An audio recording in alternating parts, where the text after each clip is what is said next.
everyone, how are we today? Just doing our shadow work reading today for the full moon in Capricorn. This is actually the second full moon in Capricorn this year, so things have sort of worked out in a very interesting way this year to bring us two Capricorn full moons. So obviously this will be affecting certain signs more than others. Capricorn, Cancer, Libra and Aries, I believe, are the ones being most affected by these Capricorn full moons, especially Cancer and Capricorn, being that it is in the place of the Cancer sign, as well as, with the moon actually being in the Capricorn sign as well. So definitely affecting those. But this second full moon, it does give us the space to, process, the opportunity to convert all our strong emotions into aligned actions. This specific full moon is about, having a sense of knowing what to release in your life, what to move on from, what you need to cut off, and what you need to action, where you need to move forward into a brand new starting point, a call to action to follow your authentic path for yourself. Okay, so we are doing a bit of a different shadow work reading today. We're actually looking at the shadow work light elements. Okay, so shadow work is where we do sort of look at repressed, the things that are repressed within us, the things that we ignore, that usually is involving quite a lot of things that we see as negative traits within ourselves. But, anyone that does sort of know a little bit about, their own shadow work and is on that path of self-healing, self-growth, you will know that a lot of the time, some of the things that we hide from are actually positive things as well. So, I do get coming up a lot lately in the readings is things like, people that are fearful of love because of, the way that you've been raised to believe, the way that, you deal with things and the fear of having things, repeating cycles and all those sorts of things. But also, things like shirking from responsibility and all that sort of stuff. There's a lot of different things, that are actually positive things that we do sometimes put down into our shadow self and repress those things from ourselves. So today we're looking at really embracing the light and really showcasing the things that we idolize and adore in others and learning how to idolize and adore those things within ourselves as well, to help us on this journey of self-acceptance, self-awareness, compassion for yourself. So exploring the aspects that make you uncomfortable or that you ignore, denied hopes and wishes, things like that, but in a more positive light today. Okay, so keep that in mind as we go through today. Pardon me. I do apologize for any coughing or sniffling. My allergies and then the weather here in Australia this winter has been all over the shop. So it's hard to keep a control of that. Anyone that does sort of follow my stuff, you will know I am also still healing from having a dislocated shoulder last week as well. So still a bit of pain with that as well. So we'll get on as we get on, okay? But I do apologize for any, weird pauses or anything like that. We are going to be using the Oracle of the Fairies today for our shadow work, as well as the Red Hand Lenormand. I do like to use this one for shadow work as it does have quite a lot of extra cards. It is really, helps us delve into the Lenormand side of things with, deeper messages as well. I'm very excited. They have released a brand new deck, the Pixel Occult that has made this deck. It is super expensive, so it's probably going to be a little while before I actually have that deck, but because it's not that it's super expensive, it's that it's quite expensive, but to get it shipped to Australia is about the same cost as the deck is as well. So the shipping is quite expensive as well, but I'm very excited to get my hands on the neon version of the Red Hand Lenormand. I absolutely adore that deck, so I'm super excited to get my hands on that. But as always, I will be taking timestamps. You're more than welcome to check multiple placements. Usually your moon sign is going to be quite strong, being that it is a full moon. But, you know, your sun sign, your moon sign. Some people like to check their Venus when it's specifically for love. Your rising sign as well.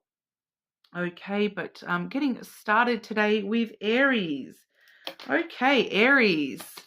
Starting off looking at our shadow work on the light aspects for Aries. What does Aries need to know in regard to shadow work and self-acceptance?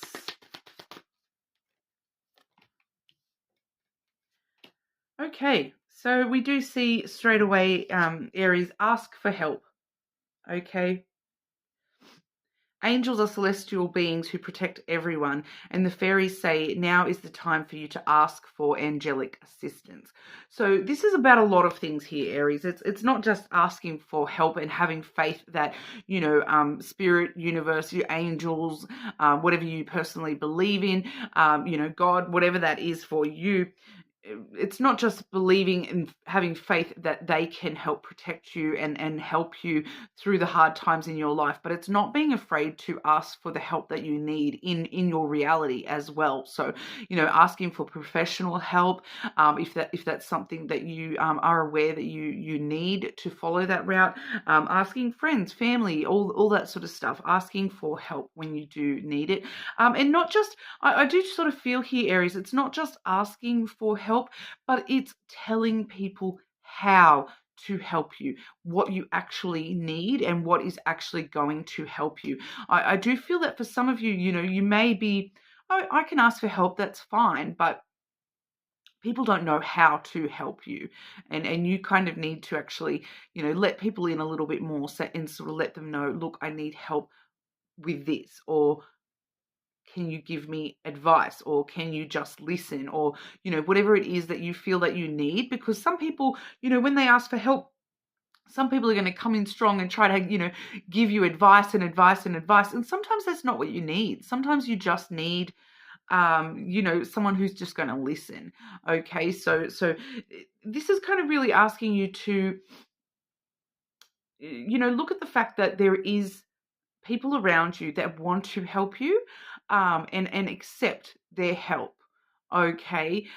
So you know, I feel like there's this energy here, Aries, that some of you may have people around you who want to help, and they want to, you know, do the best by you in the situations that you find yourself in here, but they don't know how. They need you to actually speak up and say, yes, can you help me? You know, and that you need to actually, you know, I feel for some of you, I am getting a bit of a, you know, Aries, you need to actually accept their help and ask for their help, and understand that they're there to help you. They're not trying to make things worse. They are actually trying to help you. Okay. We do also see the hidden depths card coming through here, Aries. Something hidden is about to come to light, perhaps a secret or a memory at the back of your mind. When we expose what's hidden, we can become free. Okay, so being grateful for these things within you that you may not even be aware of. There's depths to you yourself that you may not even be aware of, Aries, and needing to, you know, maybe asking for help to find those positive things about yourself that you don't even know. All right. I feel like for some of you, that may be as simple as that. Asking other people, you know, what are the good things you see in me, so that I can maybe see those things in myself, because, you know, they're hidden from you yourself. Maybe that's why you're struggling with your lighter side of shadow work, having compassion for yourself, because you can't see that. You know, so but really think here, Aries, I'm getting this message of too, that, you know, think about the things that you idolize, or idealize about other people, the things that you look at other people and you go, oh wow, that person is so good at this, or I can't believe this person is such a good person because of that. Like recognizes like, Aries. Okay, so there's a part of you that is recognizing that you idolize that part of that person because you strive to have that for yourself. So have a little bit more compassion for yourself and realize that you wouldn't even see that as a positive trait if you didn't actually, have that in your little hierarchy of positive. And so it exists within you as well for you to be able to recognize it in another. Okay, so be aware of that, Aries, that if you're recognizing positive traits in others, that you probably have those as well, and you're just not recognizing them in yourself. Okay, Aries. Self-acceptance shadow work for Aries, with the lighter side of shadow work for Aries. Gratitude and love for self for Aries, please.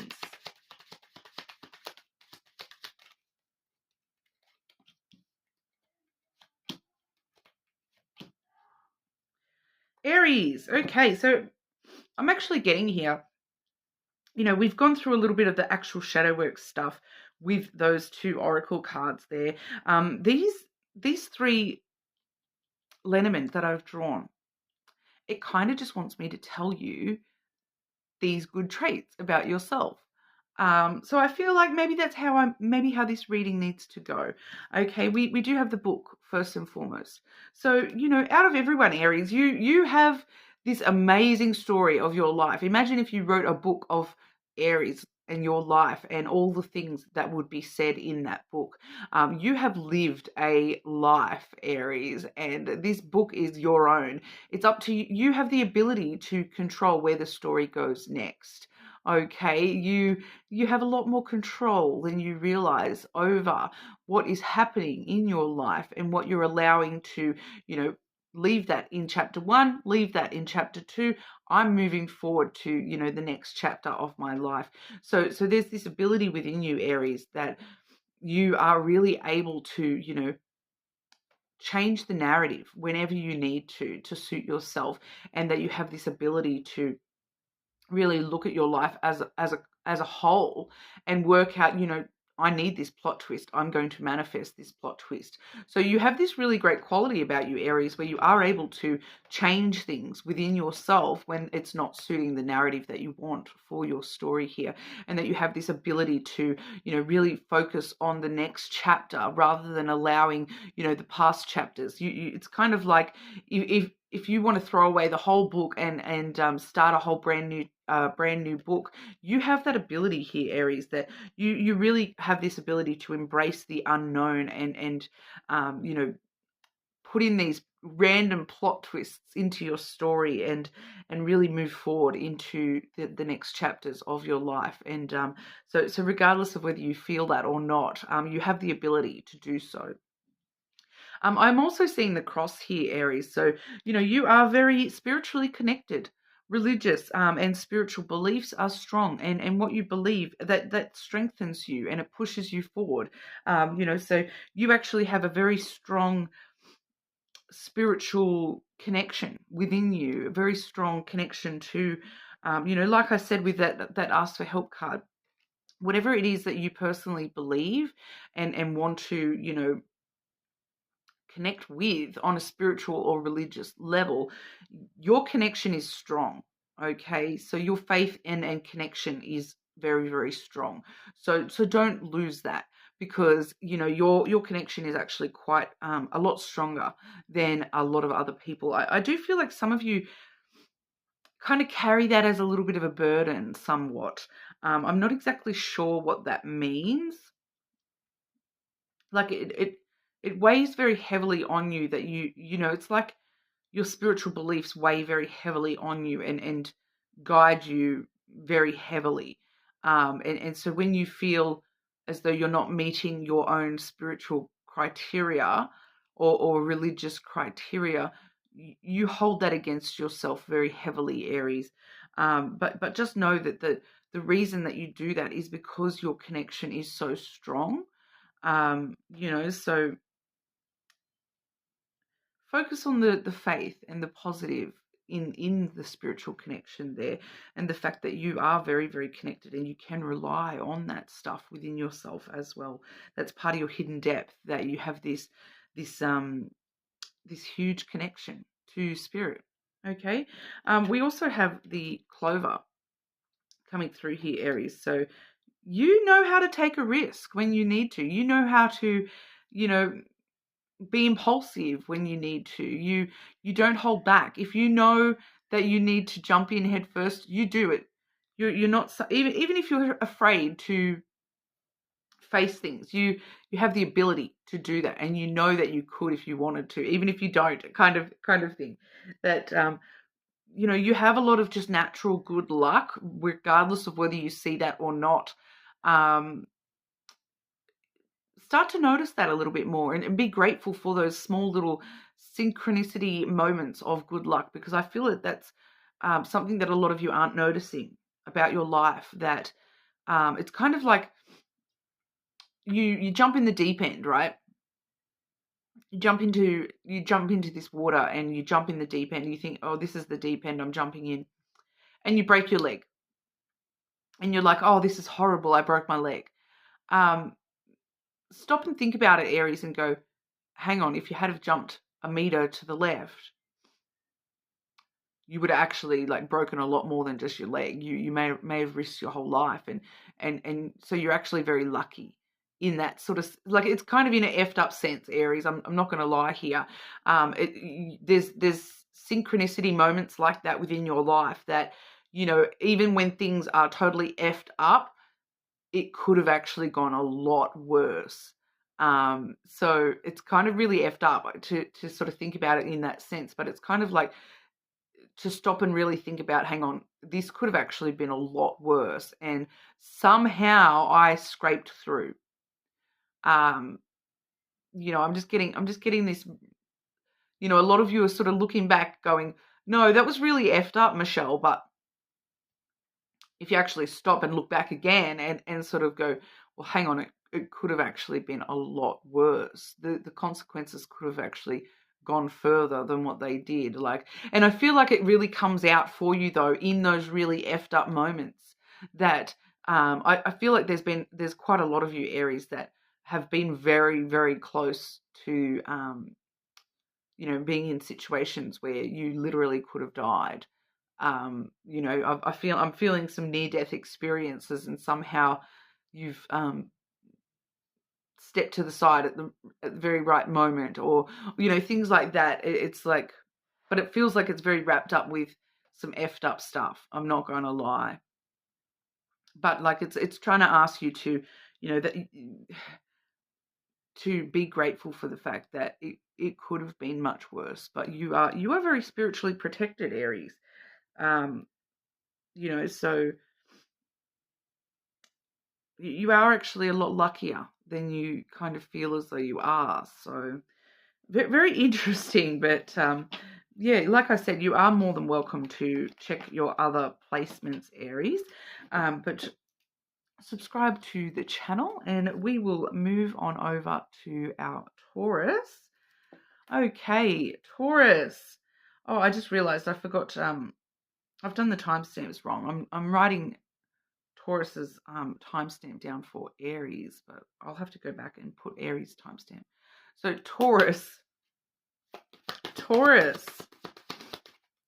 What does Taurus need to know for their shadow work?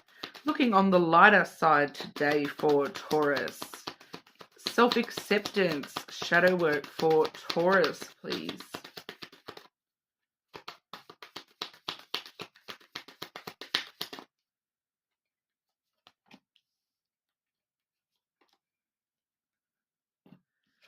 Flourish. Okay, that one says, the lotus flower fairy tells you to learn from experience and shed your inner light on any unclear areas of your life or those of others. Interesting. So, Taurus, your shadow work here is kind of telling you that you already have a lot within you that you're not bringing out to the surface. That you've had all the experiences that you need to really connect with gratitude, but not only gratitude for the things going on in your life, but to be able to share that with others and help others on their journeys as well. That you seem to be very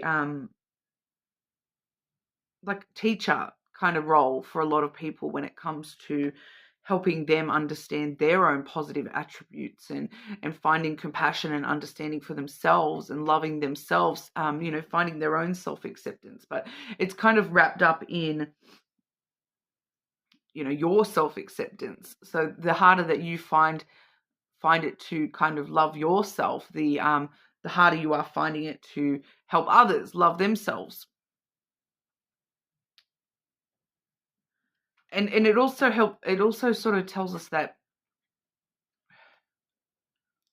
the more that you hide from the positive aspects of yourself, the more confusion that creates in your reality as well. That,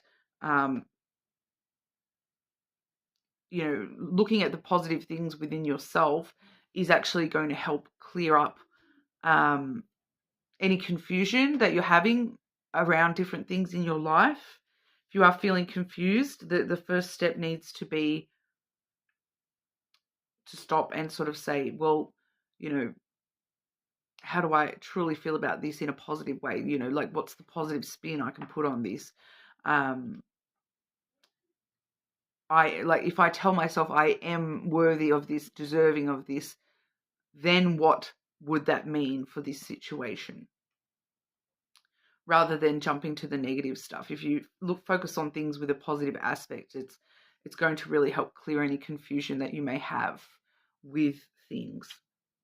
And we also see the magical gateway card here. It takes courage and trust to venture into the unknown, yet this is where the greatest rewards are. It's time to step boldly forward without looking back. Okay, so you have courage and trust. That's pretty much what that is trying to tell us here, is that, stopping and noticing how much courage that you actually have within you, stopping and looking back through your life and going, wow, look, I actually had the courage to take that step, to do that thing, to try that thing, to, and trusting that if I've had the courage to face that obstacle, I have the courage to, face any other obstacle, move into any other opportunity that I'm faced with here. Having a little bit more trust in yourself and looking back and knowing, look, if I had the courage to do that, if I had the courage to try this, I have the courage to, face whatever comes my way. Okay, but the Lenormand, when we're looking at the Lenormand here, Taurus, it does seem to be coming out with the things you are needing to be grateful for within yourself. So we'll ask for Taurus. Shadow work qualities for Taurus, please. Self-acceptance, loving oneself, finding the positive within the shadow.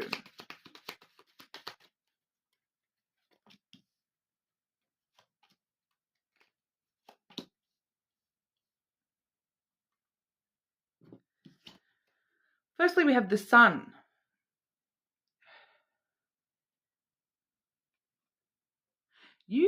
It's like, oh my gosh, I'm getting some, you're only the second sign I'm doing today, and I'm getting some like deep stuff coming through. It's telling me, Taurus, you are the great revelation. You are the great revealer. Anything that is hidden, you bring into the light. You help bring other people's light out in them. Just being around you makes other people want to be better within their own self, for their own self. Very similar, like that shining your inner light on any unclear areas of your life or those of others that we just saw in that flourish energy. You do this. You bring the light into other people's lives, and you shine it down deep within them and show them how amazing they really are, and help them to see that within their own self as well. You bring joy and happiness to people's lives. You bring joy and happiness to people's souls, to be able to find that within their own self. Give yourself some credit for that. That is an amazing gift that you have, Taurus. you help others just by being around them, just by, you know, and it's once again, the more happy that you are and the more that your own light is shining and the more that you're reveling in your own self and your own good qualities, the more that that brings that out in others. It's like the kinder that you are to yourself, the kinder others are to themselves around you. That's actually a really strong energy coming through there, Taurus too. So this is a very strong gift that you have. So I don't know whether you have noticed that about yourself, but you really help others, you know, reveal the truth of their own self just by being around you. And it really brings the truth to light for everyone around you. So really stopping and looking at the truth within your own self and having happiness within you for the fact that you just have this beautiful light about you that has this effect on people around you, whether you believe it or not. It's there. Okay, Taurus. I'm also getting here, we've got the ring and the beetle. Okay, so I'm kind of reading those both together. They are giving me a very similar energy. It does show me as well that you are someone who inspires and encourages relationships, not just interpersonal relationships within yourself, but, you know, interpersonal relationships within others. You help others learn how to work as a team. That beetle really is about teamwork and working as a group for a common goal. And then we see the ring with, you know, relationships. So I do feel as though this is interpersonal relationships here, Taurus, that you just have this gift of helping others learn how they should be in relationships in comparison to you. You know, you have this gift of being able to work through relationships and work as a team, even when you don't want to. Like, even if you know that I don't like that person, you can still, you know, get the job done.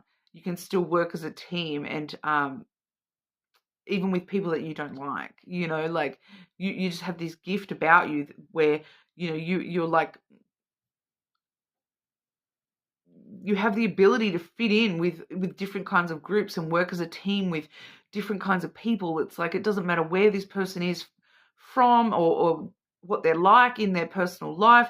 You can get along with them. You can help them, you know, get their part done.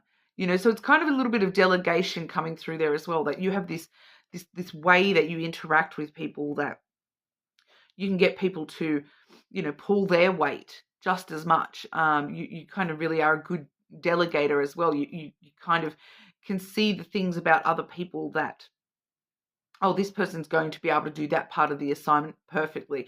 You do this, I'll do this. You know, that person's qualities are really good in this area. So, you know, we'll put them on that project.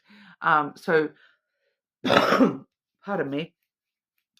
Yeah, it's like your interpersonal skills are actually much better than you give yourself credit for. So even when you're having trouble with people, like socially or, you know, within relationships, the way that you deal with these things are actually benefiting you in a great deal. You're very, very adept at just knowing instinctively how to deal with relationship drama, how to deal with, you know, interpersonal drama, how to really conflict resolution and those sorts of things. It seems to be,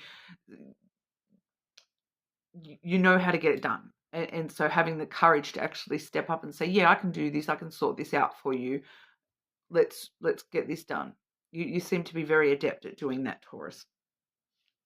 So, you know, showing some love for yourself for that quality. Okay.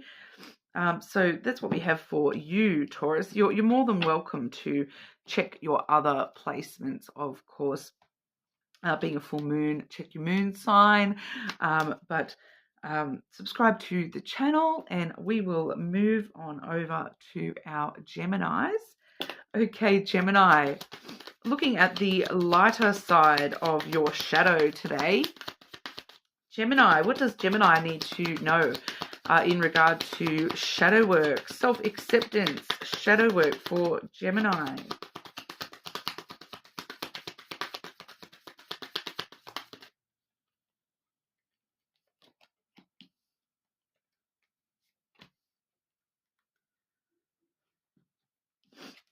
Friendship, Gemini. Fairies and humans alike need friends. Now is the time to seek out those who will support and encourage you on your journey to fulfill your dreams.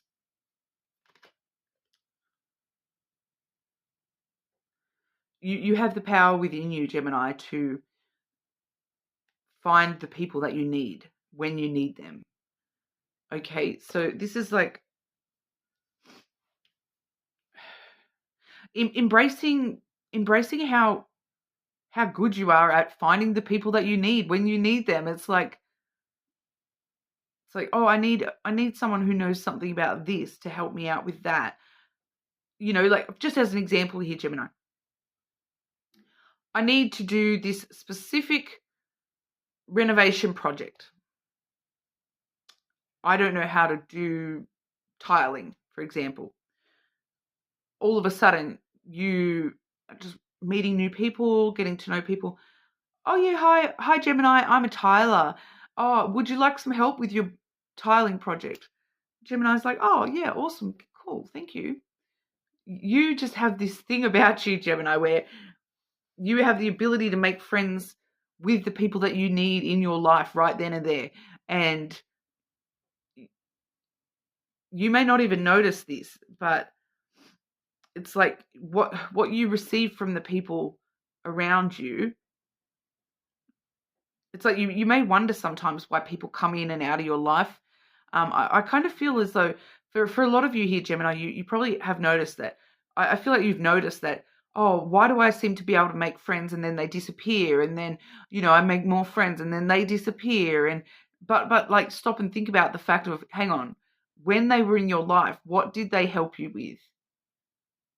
What did they encourage you to move towards? It's like these people, you attract a lot of people to you that are in your life for specific reasons. When we see there's that phrase where it's a friend is a friend for either a reason, a season, or a lifetime. I feel like you sit here and question yourself, why don't I have these lifetime friends? Where's all my lifetime friends? But you're getting all these people around you that are there for specific reasons. Like they come into your life to specifically do this for you, show you how to do that, encourage you to move into this direction, all those sorts of, learn a specific lesson. Once you actually start to notice that, you'll be able to, be a bit more appreciative of that, I feel, Gemini, because these reasons, it's things that you need to propel yourself forwards. And even though, I'm getting this energy that you might be kind of like, why can't I keep friends? Why aren't I having these lifetime connections? But you're actually getting a lot more out of these friendships that you do have, even if it's only for a short time, than you actually are giving credit for here. So really paying attention to that, Gemini. This is like some weird gift that you have, that every time you need help with something or you need encouragement, every time you have a reason for someone to be in your life, boom, here they are, help you out with that, encourage you to do this. See you later, Gemini, job done. Awesome.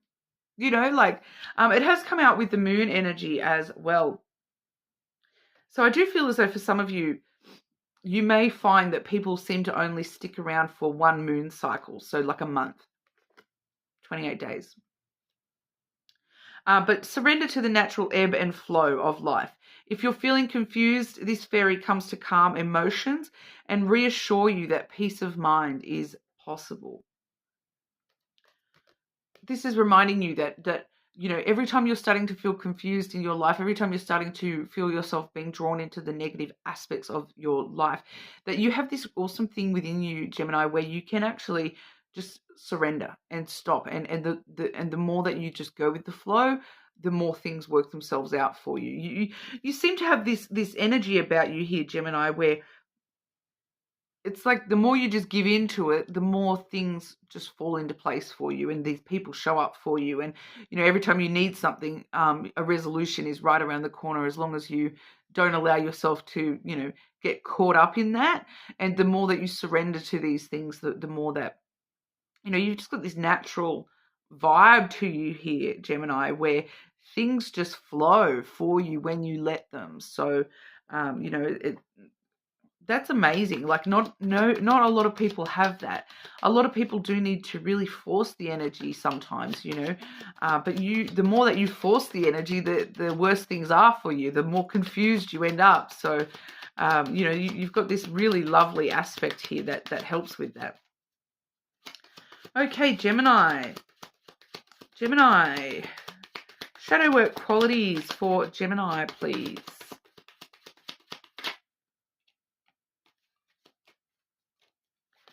I love that for you, Gemini.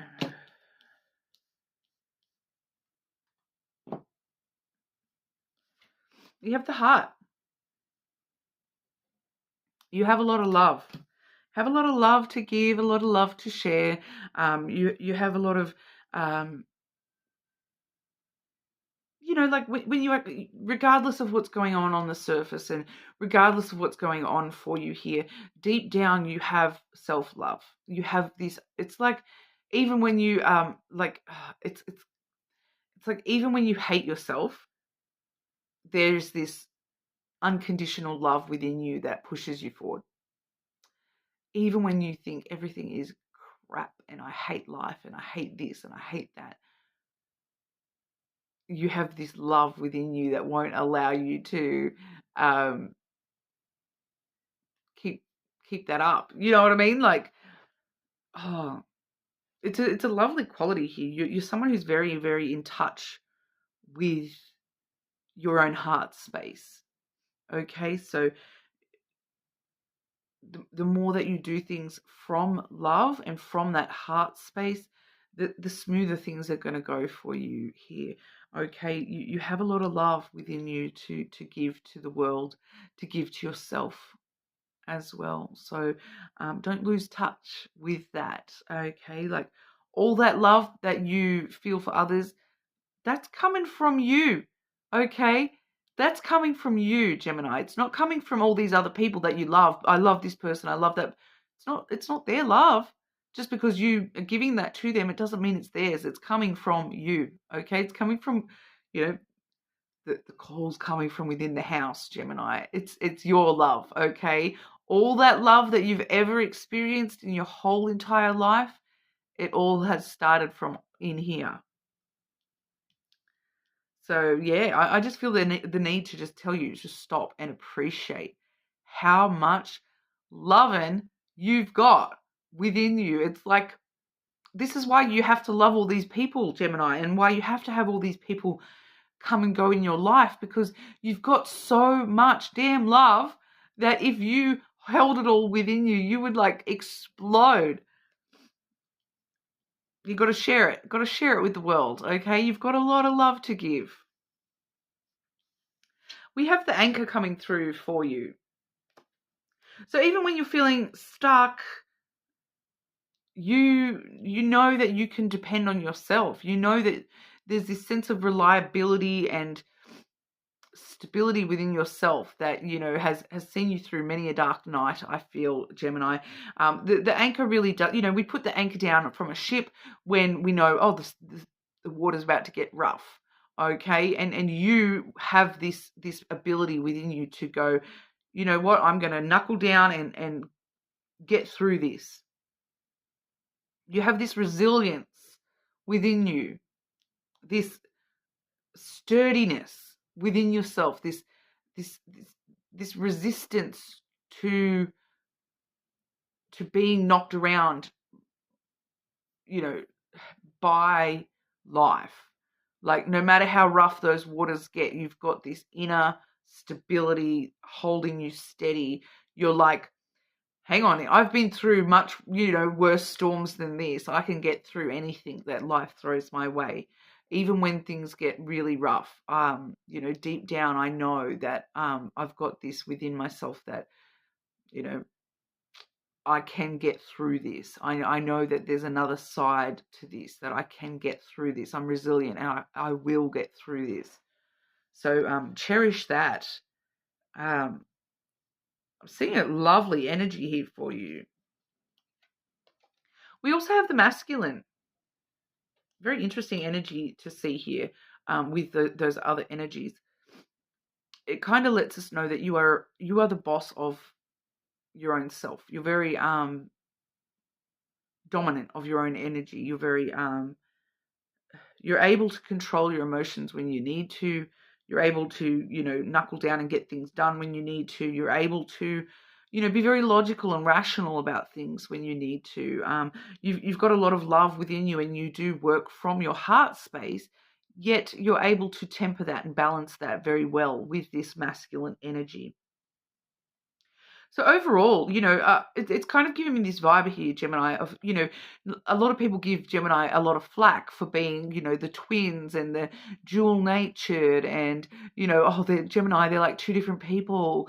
That's kind of what I'm seeing here, but it's actually showing me that as a whole, that equals balance. Okay, because the twin energy, the duality energy, it's the heart is feminine and the masculine obviously is masculine. So that masculine and feminine, they balance each other out. Love and then logic, they balance each other out. And right there in the middle, steady as she goes here, Gemini, that you have this sense of balance to you. Yes, you can be dual natured. Embrace that, because it's working for you. As a whole, you are amazing, because yes, you can embrace that one-sided nature. Yes, you can embrace that other-sided nature. But you know what? Put it all together. I'm amazing, says Gemini. Okay, so got it going on. I don't know why I just started getting that song. Stacy's mom has got it going on. Gemini has got it going on. Love that for you guys. But you're more than welcome to check your other placements, of course, especially your moon sign being a full moon. But I'm just going to take a short drink break and move over to Cancer. Okay, so Cancer, shadow work, focusing on the lighter side of things, self-acceptance, shadow work. What does Cancer need to know for shadow work?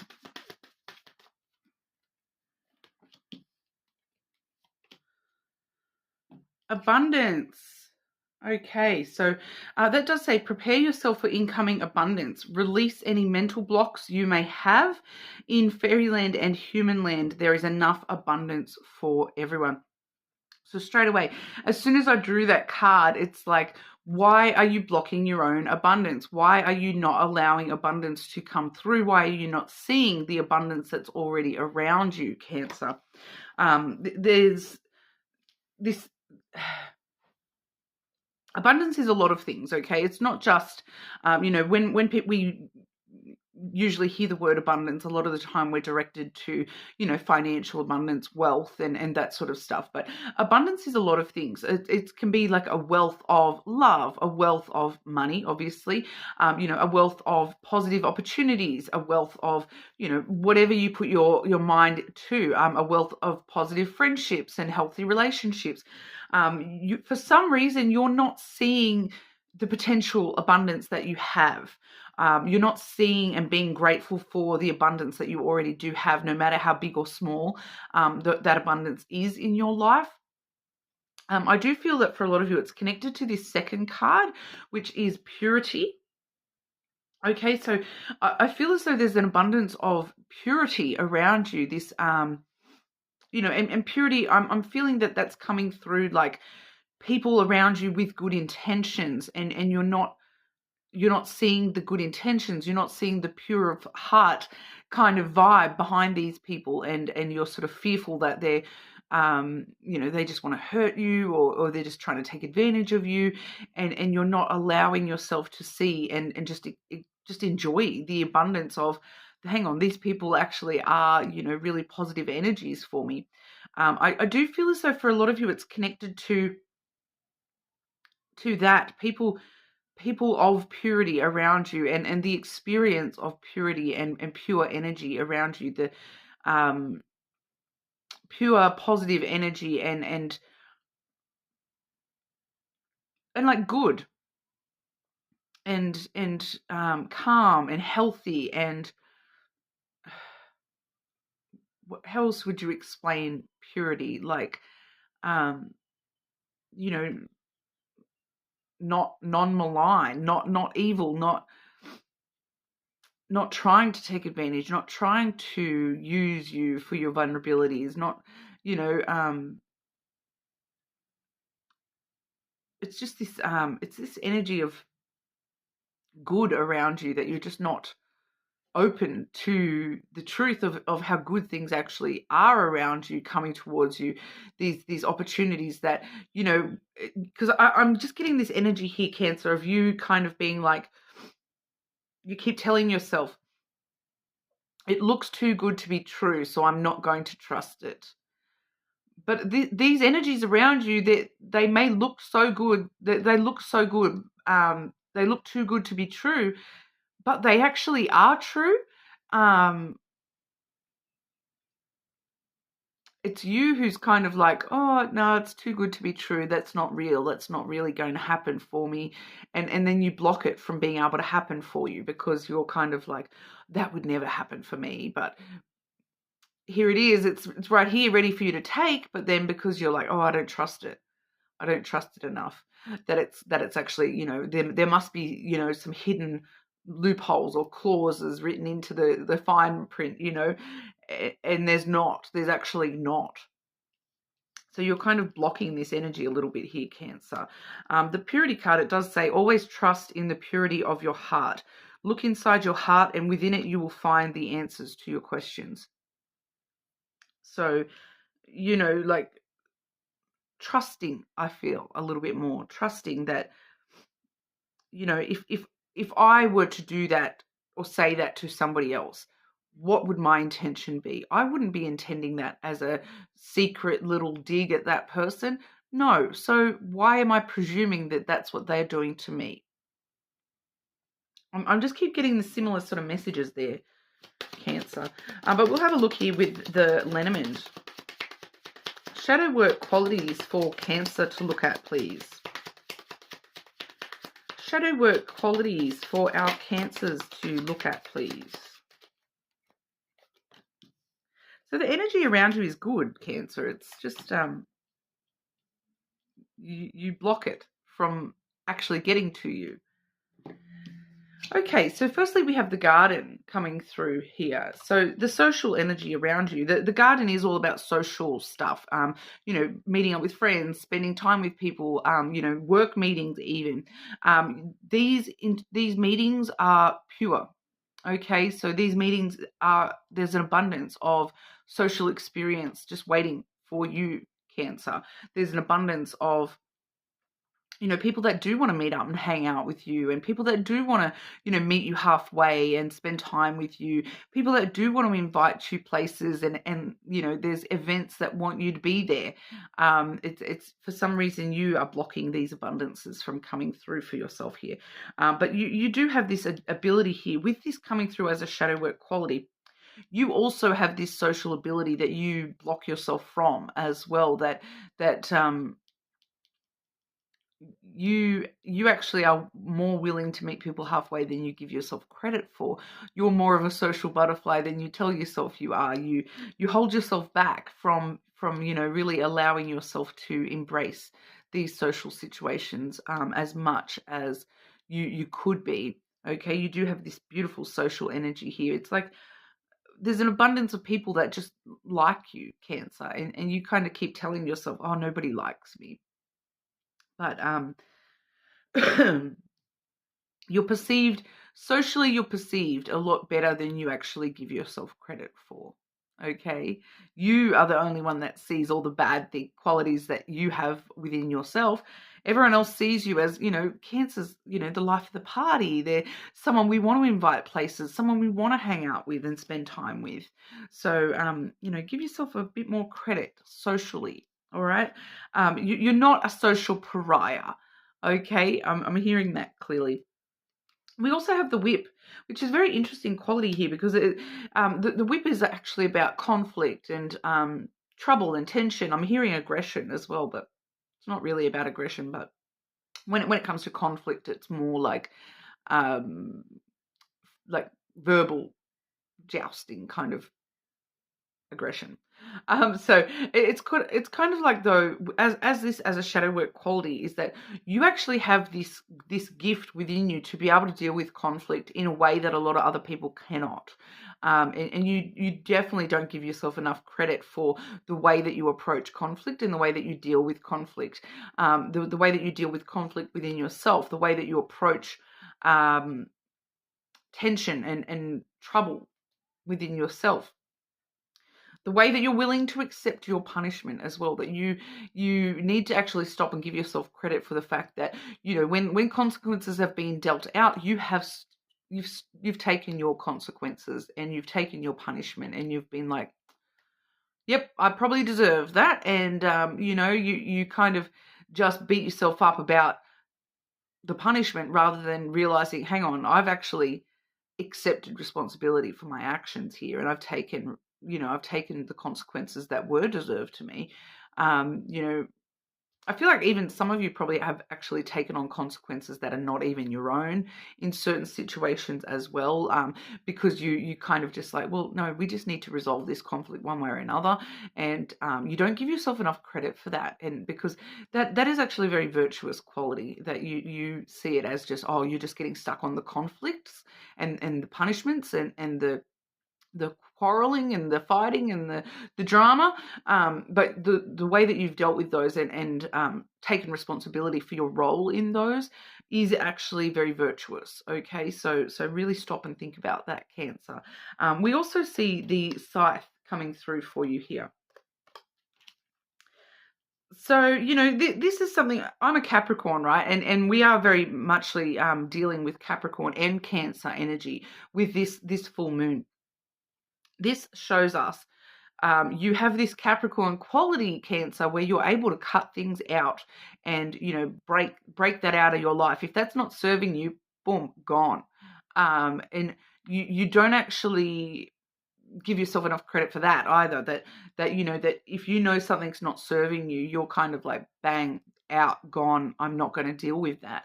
And now really is a good time for you to actually be practicing that fact of yourself, that you are able to release these things and move forward from these things that are no longer serving you and break free from those past energies that are, just bring you pain. So I feel as though for some of you, you're very, some of you, there's something that you're stuck on, that you're really having trouble releasing and breaking free from that energy from the past here. It's not really giving me much here, but it's this is the perfect time for you to practice releasing that energy and cutting that out of your life altogether, and choosing to not allow that to impact you further, because I'm just picking up very intuitively here, Cancer, that there is something specifically that you're holding on to from the past that you need to break free from this energy, and it's actually starting to affect your future and starting to affect you in a negative way.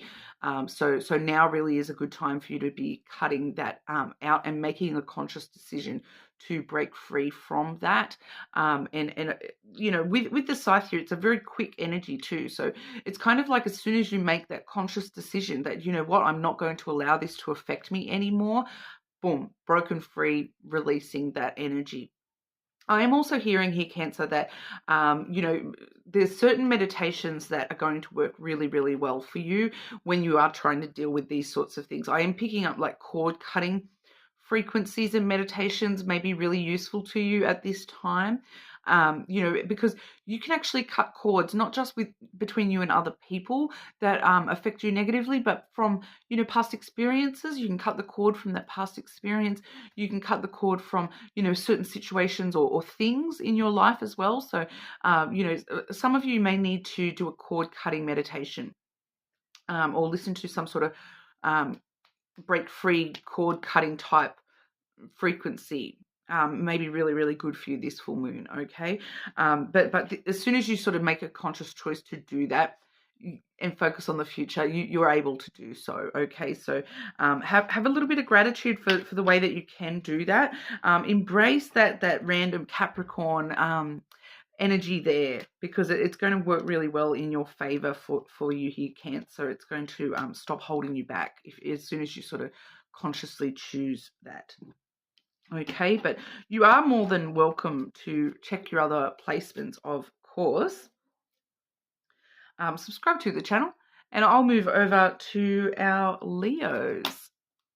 Okay, Leo, looking at the shadow work for Leo.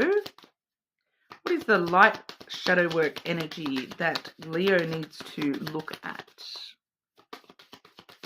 What's hiding in Leo's shadow with light, please? What is the light Leo has in their shadow?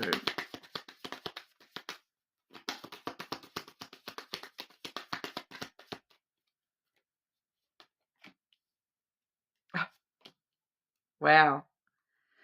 I love that for you, Leo. I said, what is the light Leo has in their shadow? The light is what you have in your shadow, Leo. Okay, we have the light card coming through. The Fairy Queen of Light comes to shed love and light onto your current situation and to remind you that light can penetrate the darkness. So you're hiding a lot of your own light from yourself here, Leo. That you are you just in a bad point? Like, is there some stuff going on in your life at the moment? Why are you hiding from your own light?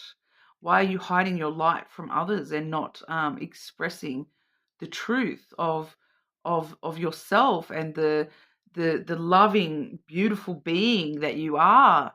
You're hiding your true self, I feel here, Leo. You're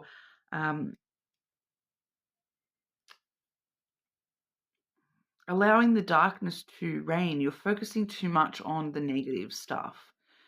Whether it be the negative stuff within yourself, and you're like, I need to heal this, and I need to heal that, and I need to focus on, being a better person.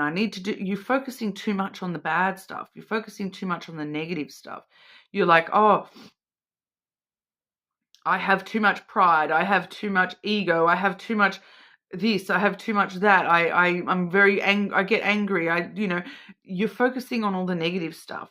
You need to stop and focus on the positive stuff, and because you've pushed it so far away from yourself. Because what happens is, yes, we do need to focus on the darker sides of ourselves and bring that to the surface, and bring that into ourselves and accept that as part of ourselves, and grow and heal in the ways that we need to. But what happens is, if we live in constant darkness and we bring darkness so much that that's all we can see, by default, we've pushed that light away and we've hidden from that light. And so, like attracts like. So the more that we're reveling and dealing with the negative, the bad stuff, we forget to stop and look at the positive stuff at all. I feel like that's what's happening here, Leo. You really need to ask yourself, are you living in a negative mindset right now? What can I do to live in a positive mindset and embrace a positive mindset and an optimistic mindset for myself at the moment? Optimism will set you free. Okay, yes, it's good and well to look at all those shadow things, but the light needs to penetrate the darkness in order to actually deal with those darker things. We need the light as well. Okay, so you need to balance that out a little bit more within yourself. Okay, you kind of focusing so much on the negatives that's what you're attracting back to yourself. Okay, deep. We also have the music card here, Leo. Listen carefully, for there may be a message in the music you hear. Music can lift your soul, rekindle memories, and charm fairies to your door. So, yeah, once again, it's very connected with this light energy. You're not listening to the music in your soul. I kind of even want to say that for a lot of you, you're not even listening to music at all. Why are you, there's like there's music that you love that you're like not even listening to at the moment. You're like, I'm just hearing like you listening to like emo stuff and just focusing so much on the emo stuff that you're forgetting to listen to stuff that makes you happy as well. Like, I feel like that's actually going to be really useful to you to get back into this balance, and is to actually force yourself to listen to happy music. Even if that's not your genre, okay? Even if that is not your genre, for some of you, I'm getting that you may want to listen to a totally different genre of music to what you normally listen to. Because if you're like me and you listen to a lot of like metal music and emo stuff, but you're forgetting to balance it out. Music's affecting you too much at the moment, Leo. You really kind of need to focus on, even if it's not your genre, listen to some happy, inspiring kind of music. It doesn't need to be, happy music, but it just, the vibe needs to change somehow. So like something a little bit more uplifting or peppy, poppy music is probably a little bit better for you at the moment, Leo. So maybe rather than listening to your specific music, just chuck the radio on in the car instead of, putting your CD on again. I'm just kind of getting that sort of stuff. Instead of listening to your own playlist, even go, if you use Spotify or whatever you use, go and look for, like a happy playlist. Even if it's not your vibe, blast it, half an hour a day. See how it helps change your perspective. Okay. So, Leo, shadow work qualities for Leo, please. Shadow work qualities for Leo. Had one fly out there. Grab two more. Okay, I just had one of these for Cancer as well. Where was the other one? Oh, some rough energy here, Leo. But it's not. And this is why, because here we have the void. Firstly, that's the one that flew out. So it's asking me firstly to reiterate what we talked about with the light versus darkness. You're very adept at dealing with darkness. You've got that. You know how to do that. The darkness, the void, the black part of your soul, the things that drag you down and drag you under. You can deal with those. You know how to deal with those. You know how to heal and grow and you know how to embrace the negative. You've got that. You need to balance it back out again, okay? This is telling me as a shadow work sort of quality that you've already got this sorted. You don't need to keep focusing on it so much. We have the scythe coming through here.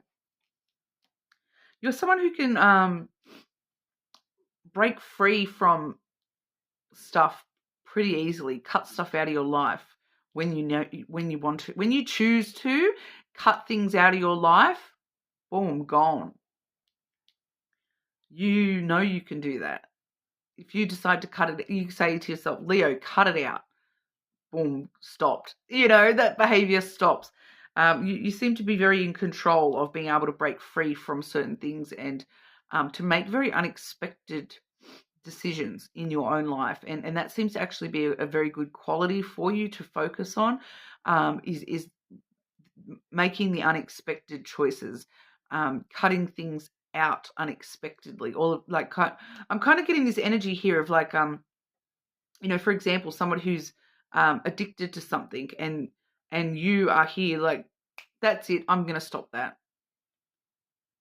You're someone who can just go cold turkey and stop that immediately and never pick it back up again. A lot of people cannot do that. Trust me. I've been trying to quit cigarettes for a long time, and I'll wait for my Leo rising to kick in, yeah. Because I have not been able to cut out the ciggies. But I'm not, it doesn't necessarily mean that it's with like an actual addiction. It could just be like, oh, that's it, I'm not eating sugar again. Like, sugar's been making me feel really sick. I'm not eating sugar anymore. Boom, gone. You seem to be very adept at doing that. Give yourself some credit for how good you do that. I feel like some of you don't even realize that you have that, and you've just kind of taken that as normal. It's not normal to be able to do that, to just decide, I don't want that in my life anymore, boom, gone. That's not actually normal. It takes people usually a lot longer than that. We also have the clouds coming through for you here, Leo. Okay, so the clouds is about your thoughts. So it does show us that you are somebody who is very rational, and you think things through very, very well. We do see with the clouds, we do quite often see it does lead us to anxiety, confusion, even depression.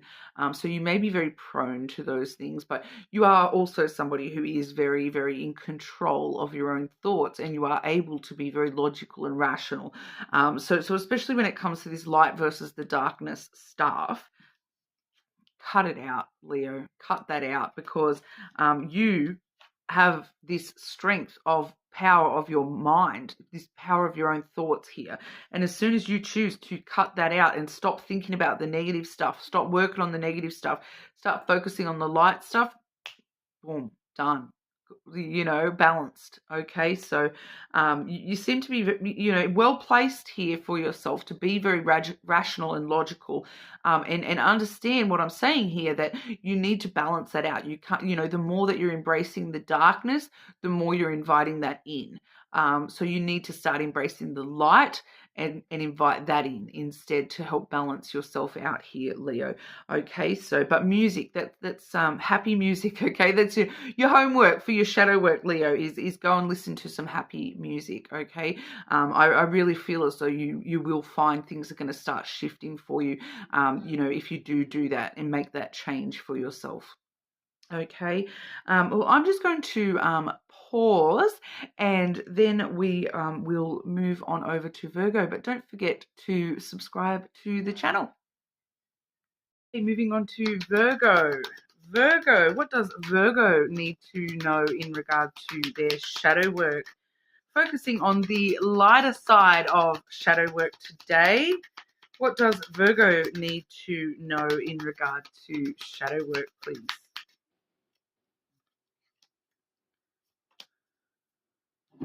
Firstly, we have come together, Virgo. Okay, fairies like to be busy, and a group of them is showing you that many hands make light work. Working as a team helps get the job done. Okay, so straight away, this is asking you, to look at aspects of, it's giving me a question. Why do you have to do it all by yourself, Virgo? This is trying to inspire you to understand that there is people around you that can help you with things. You can delegate things out to others. That there's people around you to support you and show you help, but you seem to be trying to carry everything on your own shoulders, which there's a lot of positive in that, in the fact that yes, you are a very independent person. You are able to do all this stuff by yourself, Virgo, but it is sort of asking you to appreciate the fact that there is people around you to help as well, that you can rely on others, that you don't actually need to rely on yourself all the time. So I do feel as though appreciation for the fact that, you know, there is people around you to help you and support you, even if that's not actual people around you, that there is this, you know, to ask for help from, you know, the universe, that there is a lot of extra hands on deck behind the scenes for you, that and for you too, to know that that's a quality within yourself as well, Virgo, that if you do find yourself with a lot of people in your life that do, you know, support you and are willing to sort of jump in and help, it's probably because you are like that yourself. Okay. We also see temptation coming to light for you with this shadow work. Are you in denial about an unhealthy habit, perhaps one that makes you feel guilty? This fairy says you have the power to overcome temptation, whatever its guise. So with this one coming through here, I actually feel as though this is commendation for being able to overcome those temptations already. That I feel as though there is something that you have been very tempted to do or say, or you know, behave a certain way, you know, engage in certain behaviors in your life, and you actually have been able to say, look, no, that's not going to suit me. I'm not going to do that. And you know, I'm picking up that there may be some of you who have, you know, cut out addiction type stuff in the past. You're not actually recognizing how well you've done, Virgo. I feel as though it's just asking you to recognize how good you are at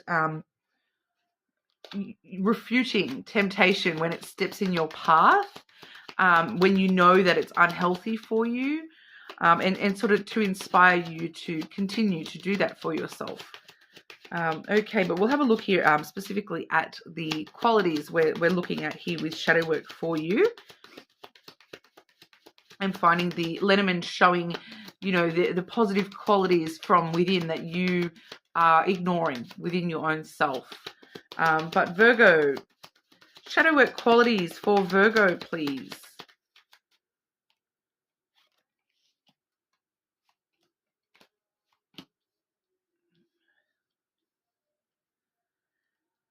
Okay, Virgo. Firstly, we have the house. So we're seeing you as you're like the immovable object.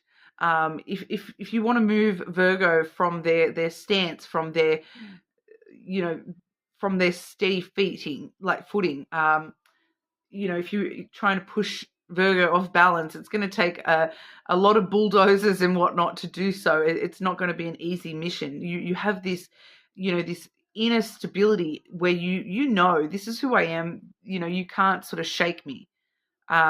Is kind of what's coming through there, Virgo, that the security you have around this is who I am, and, you know, I'm not going to allow you to change that if I don't want to change. Like, it's actually a very positive quality that, in that sense that I feel like a lot of you probably look at yourselves as like, oh, I really struggle with change.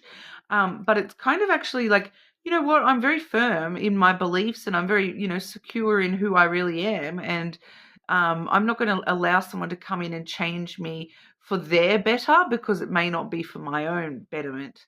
You're immovable, an immovable force to be reckoned with, Virgo. So showing some gratitude for the inner stability within yourself here, you know, when it comes to the person that you are.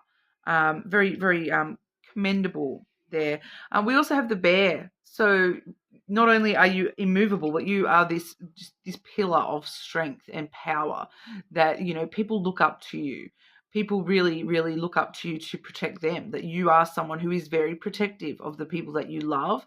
You nurture those relationships in a very protective kind of a way. You know, I'm just getting this with you here, Virgo. I'm getting that you see yourself as, you know, sometimes I get a bit like you see the negative qualities of this, which is you know, you feel as though sometimes you get a bit defensive and sometimes you rear up at people, and, you know, if the people get too close, you might rip their face off, and you stand too tall and too firm, but you're not appreciating the fact that that's coming from your own power and your own strength and your own stability and this protective nature of yours. So appreciating the positive sides of that as well. Appreciating that, you have your boundaries set and you're not going to allow anyone to cross those or knock those walls down on yourself. For you, I feel as though you take these things badly within yourself, that you see these as negative qualities within yourself, but they're not. Being protective of those that you love, it nurtures and protects the relationships that you have with these people, and it helps these people feel like you are this big beacon of safety and security in their life, and they know that they can turn to you. They know that they can rely on you when they need protecting. So rather than looking at these as though they're negative things, looking at these as pillars of strength, and this is all coming from your inner power, your inner strength here, Virgo. And we do also see the feminine as well. So you've got quite a lot of that feminine love within you as well, that softer side. It's still there, just because you may feel as though you're this big strong bear, this house that no one can get in unless you sort of allow them, give them the door code or whatever.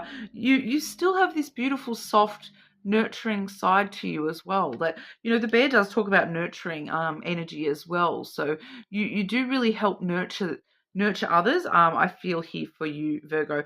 I do feel as though this is actually you enabling people around you to nurture and grow their own boundaries, that the way that you protect others around you, that you are this pillar of strength for these people.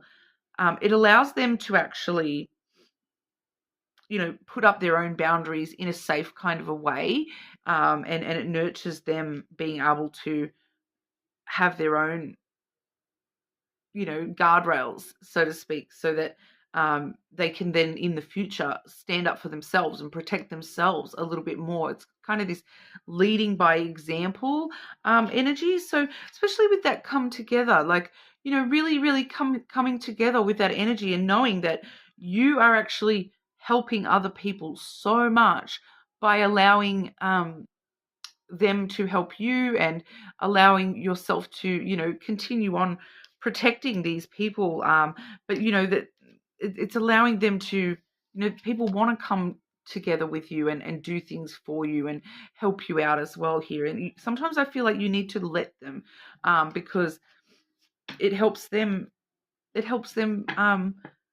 be surrounded by this protective Virgo energy and move forward in their own protective energy as well, and create that for themselves. So it's actually very, very positive influence on the people around you, that leading by example kind of thing, for the people around you here, Virgo. So absolutely beautiful energy.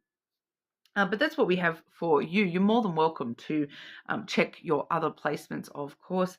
Subscribe to the channel. And I'll move on to Libra.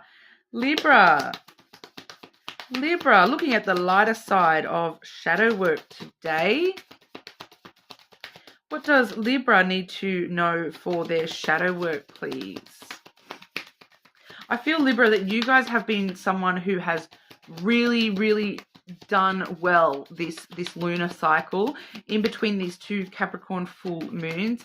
You probably have noticed yourself breaking free from things that no longer serve you and being able to release those things and moving forward into where you really want to be here. I do feel as though you're really gaining a lot through this period, and this second full moon really is going to be a culmination of that, and stopping and reflecting at how much work you have done in the last even more than just the last month, Libra. I feel as though for you guys it might have been ongoing for a little while here, and it's really just sort of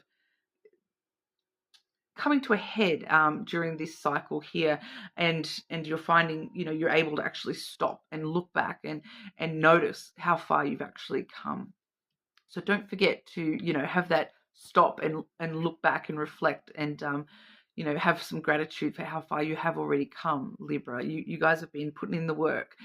We do see motivation coming through for your lighter side shadow work as well. So I feel like you guys beat yourself up telling yourself that you're not motivated enough.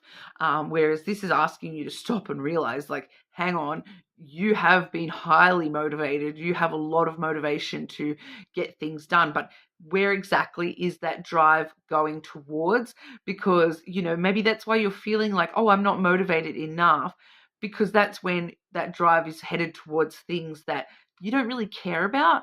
Then yeah, of course you don't have that motivation behind you.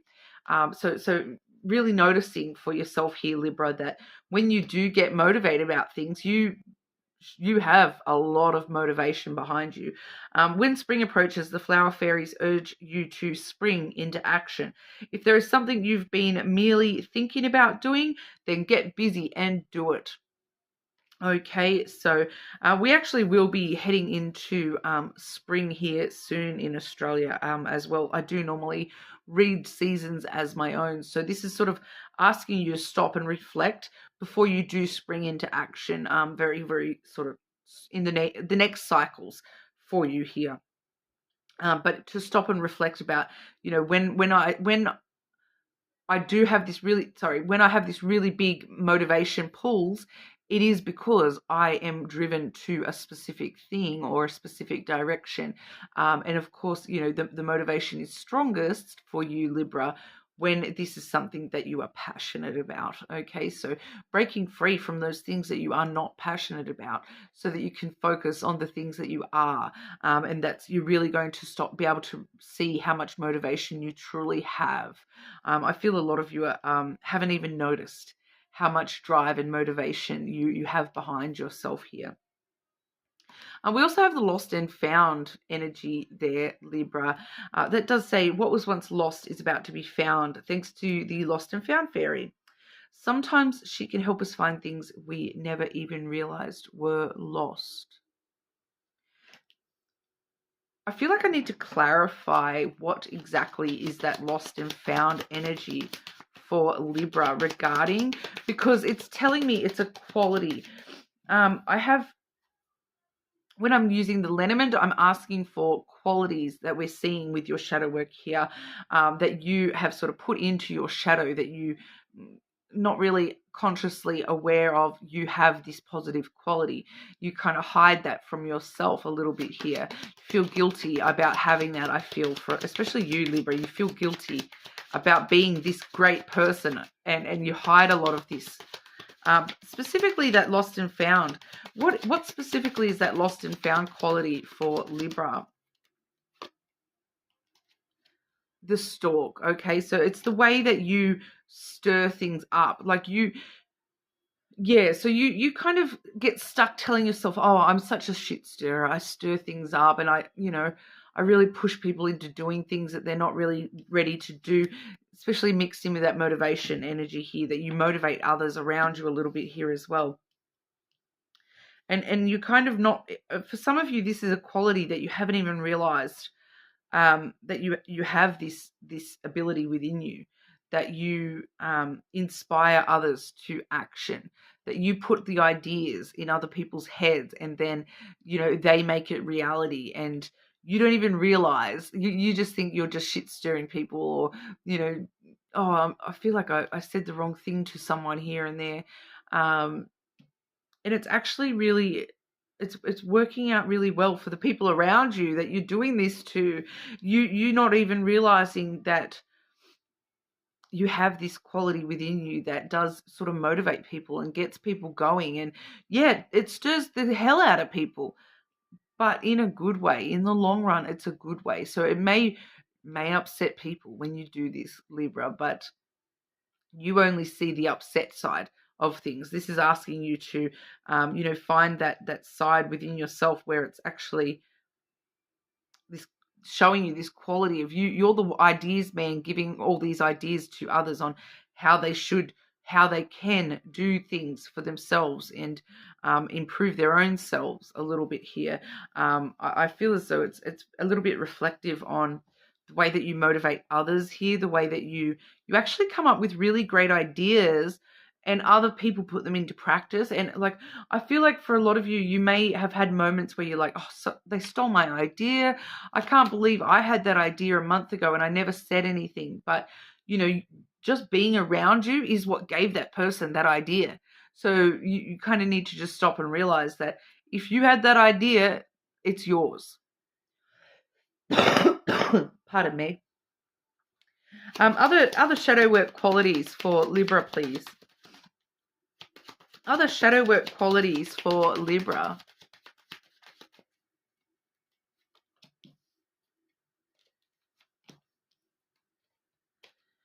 Yeah, so we are seeing the garden coming through. So that's a very social energy. So you really do have a higher social impact than you give yourself credit for. Other people see you in a much nicer light than you see yourself, Libra. Other people, you're the person in the group that people actually look up to, and you're sitting there going, oh, I wonder who the people look up to. It's definitely not me. It actually is. It actually is you, Libra. Everyone is sort of looking up to you going, oh, wow, I wish I could be more like Libra. Libra's so good at this. Libra's got this great quality. Libra's got that great quality. I really wish I could be a little bit more like Libra in this sense. You're not even aware of this, I feel, Libra, that you don't realize how much people actually idolize your positive qualities because you don't see those qualities as positive. You tell yourself, oh, that's not a positive quality. Other people wouldn't see that about me, but they actually do. So embracing and noticing for yourself here, Libra, I'm feeling the need to reiterate the what I said in the intro here, that if you notice that you idolize or idealize a quality or a behavior in somebody else, even just a way of holding themselves, or a way of being, if you notice that you are idealizing something about somebody else, that like attracts like, Libra, and you are not seeing the fact that you actually have that quality, and that is actually part of why you idealize that in somebody else, because subconsciously you pride yourself on being like that, and you consciously you're telling yourself, I want to be like that, but subconsciously you already are like that. It's just coming through very strong here, Libra, that seems to be the case for a lot of you, that these things that you look up to in others are the same things that others look up to in you. So you might be looking at someone going, oh, I wish I could be more like that. And they are actually looking at you going, I wish I could be more like Libra, when the way that they do this, you both have the same qualities. And that's why you're sort of idealizing these qualities in somebody else. We do also have the snake. So this is a shadow work quality, quite interesting. The snake, traditionally it's a lot more about, deceit. Like we see the snake deceived Eve into eating the apple. That's where the snake imagery comes from here. But it's very interesting as a shadow work lighter side quality here, because this is actually showing us that this passion and drive and motivation that you have within yourself, it really powers you, Libra. This, really needing to pay attention to how much drive and passion and desire is actually within you here, because you have quite a lot. This seems to be the prevailing quality coming through for you here. And as the snake energy sort of shows us, it's that it's not that you are deceitful. I'm not saying that at all, because once again, though, I feel like you probably tell yourself, oh, I was deceitful. I wasn't fully honest and open about something. It's not that you're being deceitful. It's that you're being like that snake in the grass. You're moving in the shadows when you need to. You're sliding around obstacles instead of facing them head on. A snake doesn't come up to a mountain and go, oh, look at this mountain, I have to climb straight over this. No, a snake, creeps and slides and sneaks and squishes its way through the crevices. It finds any little crack and it'll make its way through that mountain. It'll go through instead of facing it head on. It'll find other ways around things, and you are always able to find another way around things. So any obstacle that you hit in your whole entire life here, Libra, you have this quality about you where you can always find another way. It doesn't matter what it is, you can find a way. Even if you have to be a little bit slimy, a little bit slippery to do so, it's not necessarily deceit. It's finding another way and doing what you need to do to, you've got so much passion and drive pushing you onwards and upwards that Libra goes, I'm going to find a way through this. I'm going to get through this one way or another. And lo and behold, boom, you are through that mountain. Okay, so really, I feel like a lot of you, I just keep wanting to say, recognize, Libra, recognize that this is an ability that not many people have. If a lot of people, if they'll see this mountain and they will literally give up, they will sit down on their bed and curl up in a little ball and go back to bed for, a month until the problem goes away. Not my Libra.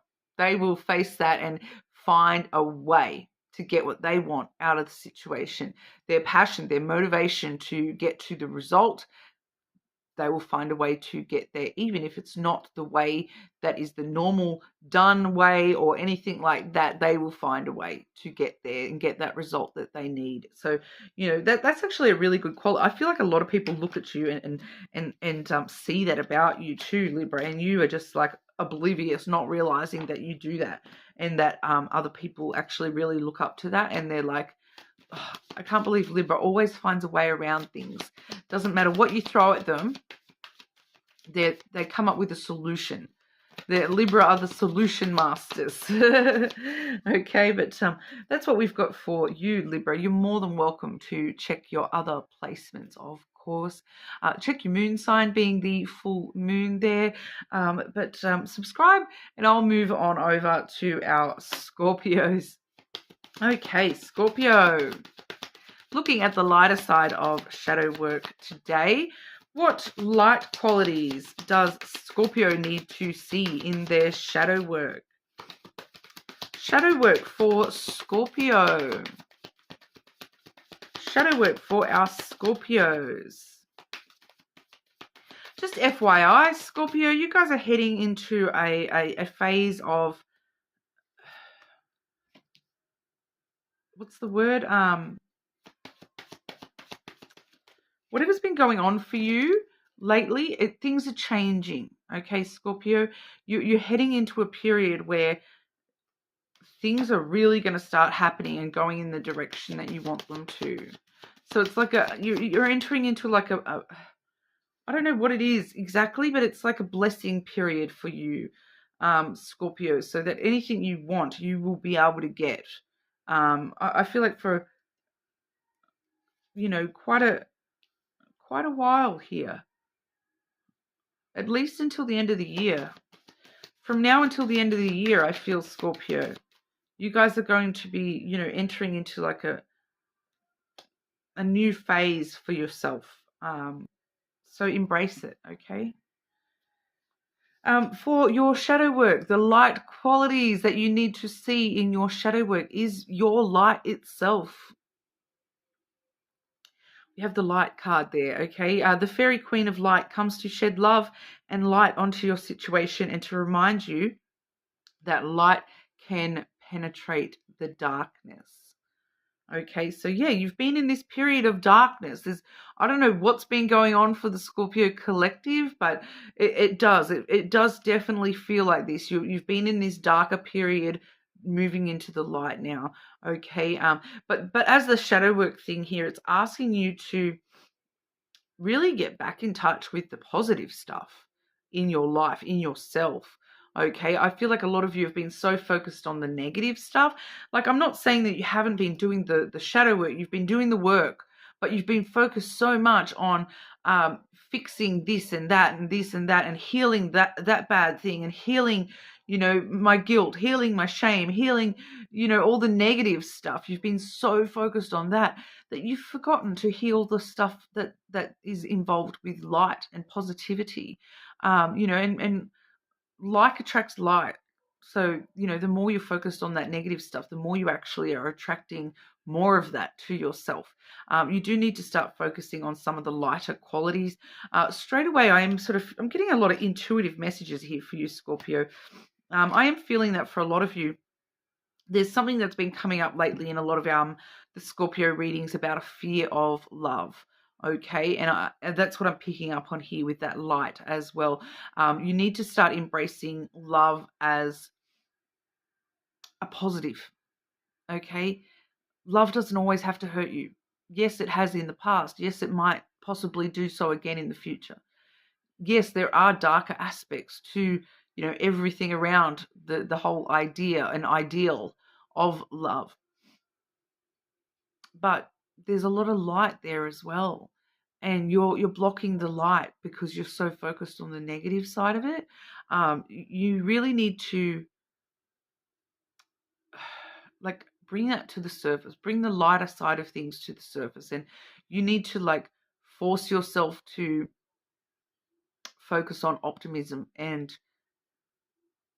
the positive qualities that within yourself. So rather than going, when you're doing your shadow work and you're trying to advance within yourself and whatnot, rather than focusing on I'm bad in this way, I'm bad in that way, focusing on I want to be better at this, I want to be better at that, and positive things. So I want to be better at healthy relationships and learn how to have healthier relationships. I want to be better at showing kindness. I want to be better at sharing my love and my vulnerabilities. The more positive aspect stuff. You need to focus on the positive aspect stuff. Stop drawing yourself down into the darkness, because like attracts like. Okay, the more darkness you see, the more darkness you get. You need to start focusing on the light side of things. We do also see protect your dreams. Not gonna lie, Scorpio, I actually had a dream that had a Scorpio in it last night, and it was pretty heavy. I feel as though, because I connect very differently, and dreams is one of the ways I can connect with people's energies. And so I do feel as though this particular person has been, not so much themselves consciously, but subconsciously they have been trying to connect with me, and ask for my help in some sort of a way. That's a personal thing, so I won't go into that. But you do need to protect your dreams, because there's a very high chance that some of you are doing this to other people, that you are sending yourself out while you're sleeping to others and allowing others to interact with your soul on that sort of a level. Okay, and I would never intentionally do anything when I'm recognizing that that's happening for someone, but you may not be doing it to people like me. You may not be doing it to people with the best intentions here, or people that have some sort of formal training with dream work. So other people may not know how to deal with that, and they may not, their intentions may end up not helping you. Okay, so you need to protect yourself while you're in dream state. I'm just straight away getting that. Like I said, I'm getting a lot of intuitive stuff for you here today, Scorpio. It does say, you are the guardian of your precious dreams, and they are safe in your care. Keep them close to your heart until you're ready to release them. Okay, so I'm actually picking up, for a lot of you, this is talking about protecting your physical sleep state. This is something that you do need to do. I'm just getting this as an intuitive message more than anything. I'm not going to lie. But a lot of you do really need to protect your dream state and your soul, basically. And you know, some of you are astral traveling without even realizing it, okay? And you can get yourselves in a lot of trouble if you're not protected while you do so, okay? So pay attention to that. If you've been having some whacked out dreams, or some dreams where you've been seeing people that and you've been interacting, and it's just been sticking with you a little bit, and those dreams have been sticking with you and you've been remembering them, I would really be focusing on doing some stuff to protect your sleep state. Okay, even if you just want to do basic stuff like, you know, sleeping with some rose quartz in your pillowcase, or some obsidian in your pillowcase, those sorts of things can be a really good starting point. Just putting the intention out there that I'm trying to protect my dream state. But you know, ultimately, this is trying to talk about you know, your dreams, as in your desires, your wishes as well. And sort of letting you know that they are yours. Your wishes are yours alone, and don't allow other people to alter what you truly want. Don't allow other people's opinions of what you want. Change it, okay? Because if you want something, that's what you want. Who's anyone else to judge? Like, I'm specifically getting that there might be somebody here too that there's a specific desire that you have, and I'm picking up here someone that it's a specific desire for a specific person that you have, and you are worried about how people would perceive that relationship if that were to come into reality. But why does it matter what they think? Because it's you who thinks that you may have a really good potential opportunity, a potentially great match with this person. So don't allow other people to stop you from exploring something that you're kind of like, you do dream about that and desire that. Don't allow anyone else to judge you before you've given them something to actually judge you on, if that kind of makes sense. Because I feel like you haven't actually done the thing yet. You haven't actually explored the avenue yet, and you're already worried about people judging you for that avenue. Don't worry about what people think, and, you know, deal with it when you deal with it, when it comes up, when it's an actual issue. Because, you know, then you're going to have a much clearer idea of if that is actually something that you know, once you start enacting that dream and living that dream, you're going to have a much better idea of, hang on, am I living the dream, or was this some sort of fantasy I'd built up? You know, and then you can accept that judgment and listen to that judgment, or you can, you know, once again, buck against that judgment. You guys are Scorpios. I'm like, why are you worrying about other people's judgment? That feels like a very un-Scorpio thing to be doing. Not gonna lie. I'm picking up on a couple of specific Scorpios here as well. So let me know in the comments, guys. Sound off in the comments and let me know, you know, who is Scorpio, or who has strong Scorpio placements, and you're watching this section, because I am picking up on a few specific people, and so it really helps with future energy. You know, to see you commenting and things like that, so I can, you know, count you in my collective as I'm doing the readings, because then if I feel your energy again, I can be like, that's you, and I can actually let you know, okay? Because there is a few people sometimes I do specifically get specific energies or specific types of collective energy within the collective, if that kind of makes sense, and I can let you know if that's you. Scorpio qualities. What are the shadow work qualities Scorpio needs to be aware of, please?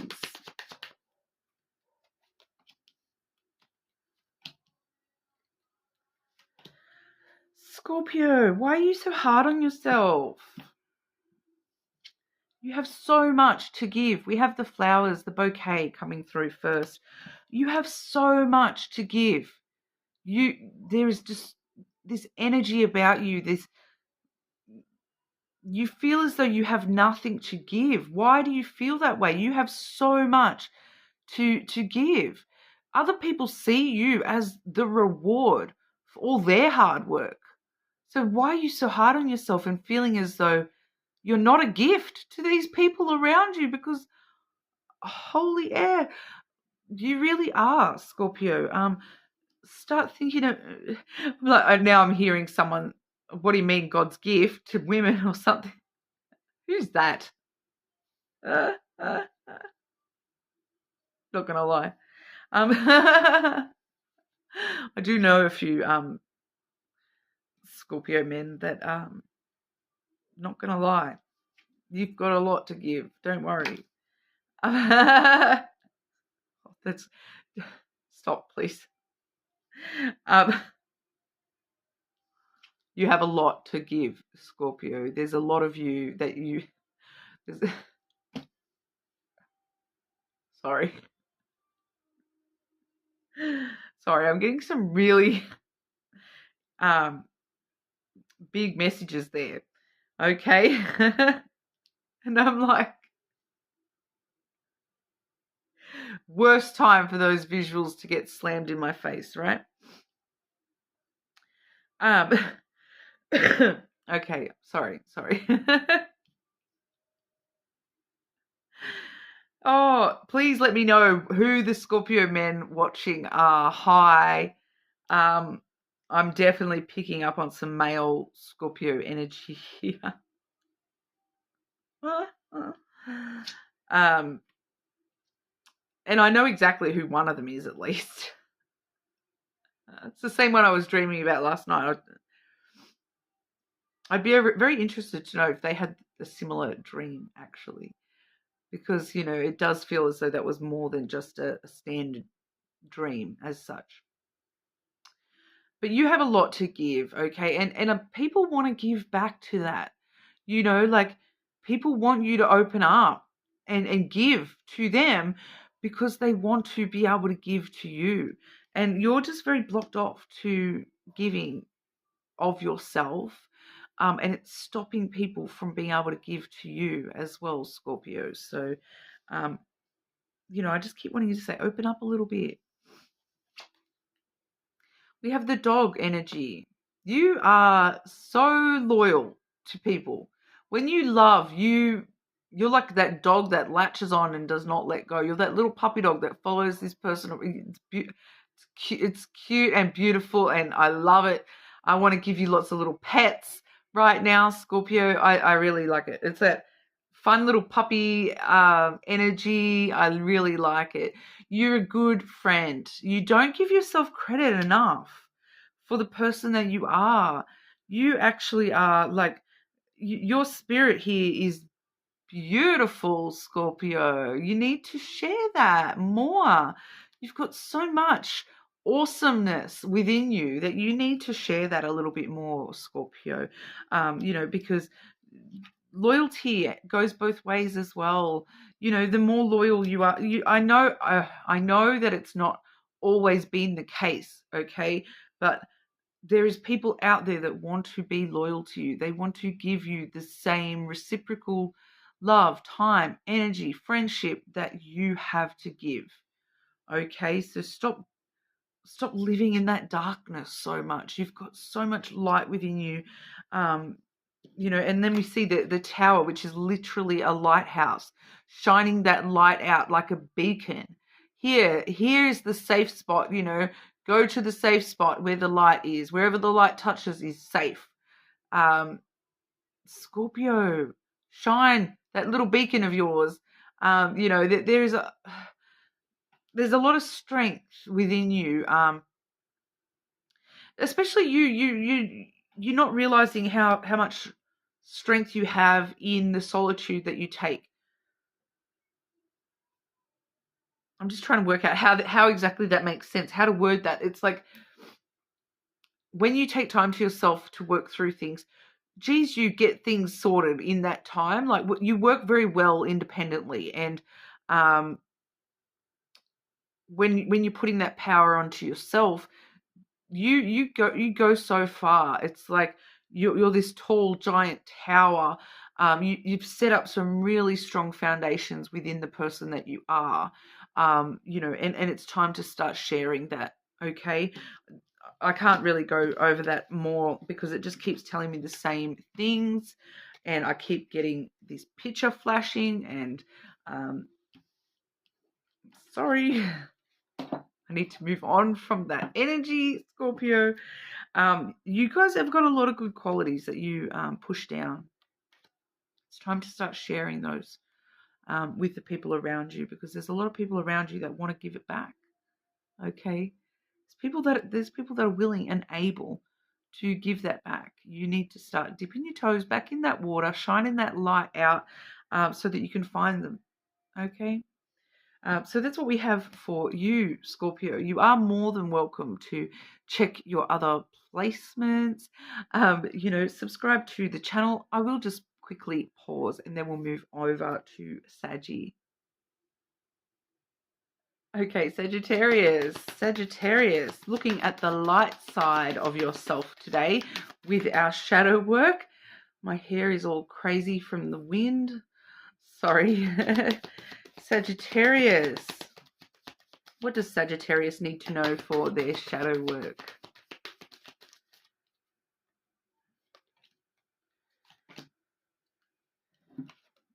Shine from within. Have you forgotten how much you shine, Sagittarius?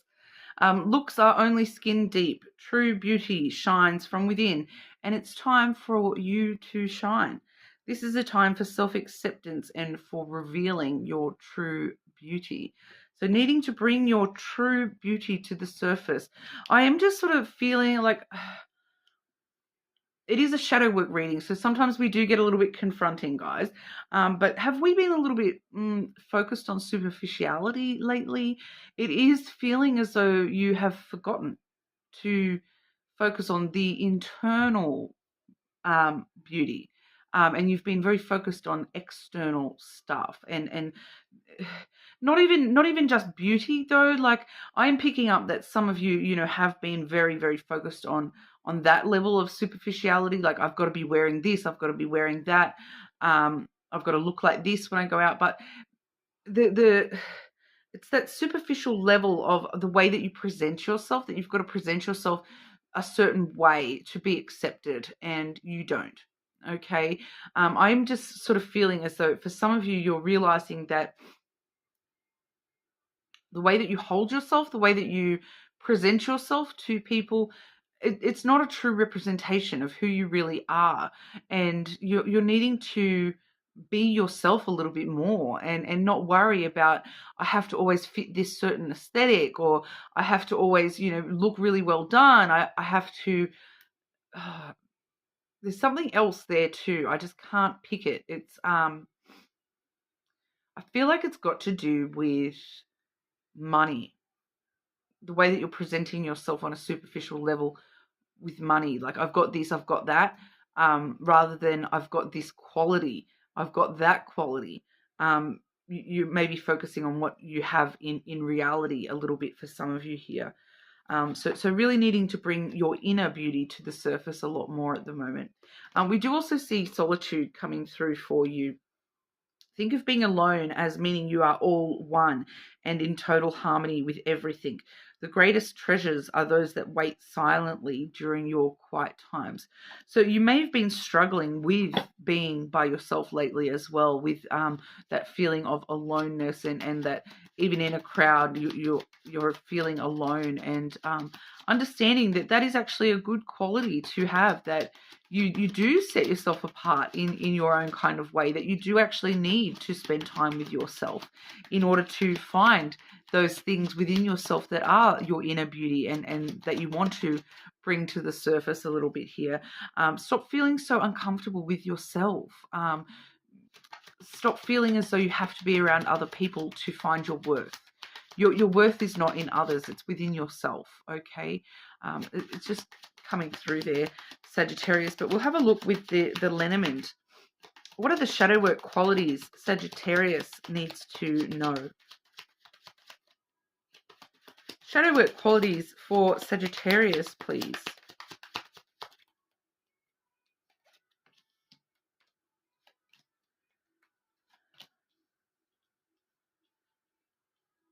Interesting. Very interesting energy here for you, Sagittarius. Firstly, though, it makes perfect sense. We have the star coming through. So that's that shining from within, these beautiful qualities that you have within, needing to stop and recognize those, needing to stop and recognize that the dreams and the desires, the wishes that you have within yourself are part of that inner beauty, okay? That you are the only person that wishes for this to be like that, that you are the only person that wants that in your life, that, you know, even if it's things where, you know, millions of people want that particular thing, these things are part of you and part of what makes you beautiful and makes you you, is the fact that you do have these dreams, these desires, these hopes, these aspirations for yourself. You have a lot of hope within, a lot of optimism within, that you are pushing down and trying to tell yourself, oh, I can't be happy about things all the time. I can't be optimistic about things all the time. I can't be too hopeful. You're stopping yourself from being hopeful, which is, it's actually blocking you from having those things manifest for you here. Okay, we also see the chains coming through for you for your shadow work qualities. So that is a very, very interesting energy here, Sagittarius, because the chains energy, usually it would be an energy that holds us back, restrains us. For you, it's this energy of, wow, I've done a good job holding back. I've done a good job restraining myself. I keep picking up on this same message here that if I had have done that, I would have gone to jail. Geez, I did good job restraining myself. So actually giving yourself some credit for that factor alone, Sagittarius, that guess what? You're not in jail right now because you held back and you didn't do that thing, say that thing, whatever it is for you, looking back at your life when you actually have managed to rein it in and control yourself a little bit here, and you've held back a little bit when you know that you've needed to, because you know well and true that you could have crossed the limit and you didn't.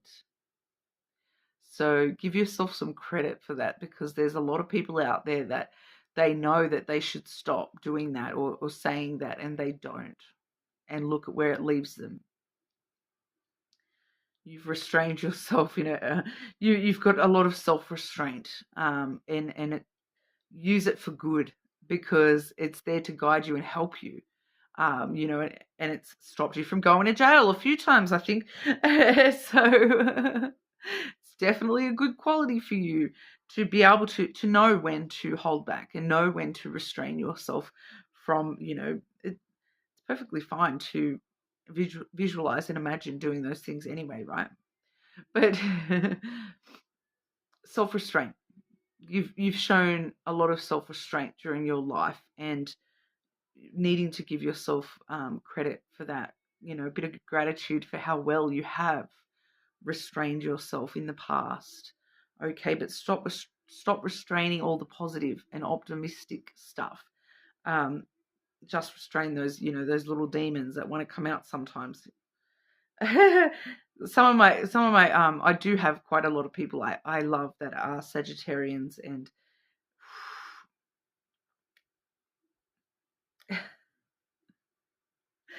I have one particular and it's I can kind of see it in different ways too, because my father is a Sagittarian, and he's restrained himself from crossing certain limits in certain ways that I know he had it in him to do those things, and he never actually did them. So, kudos to him for that. He wouldn't be watching, because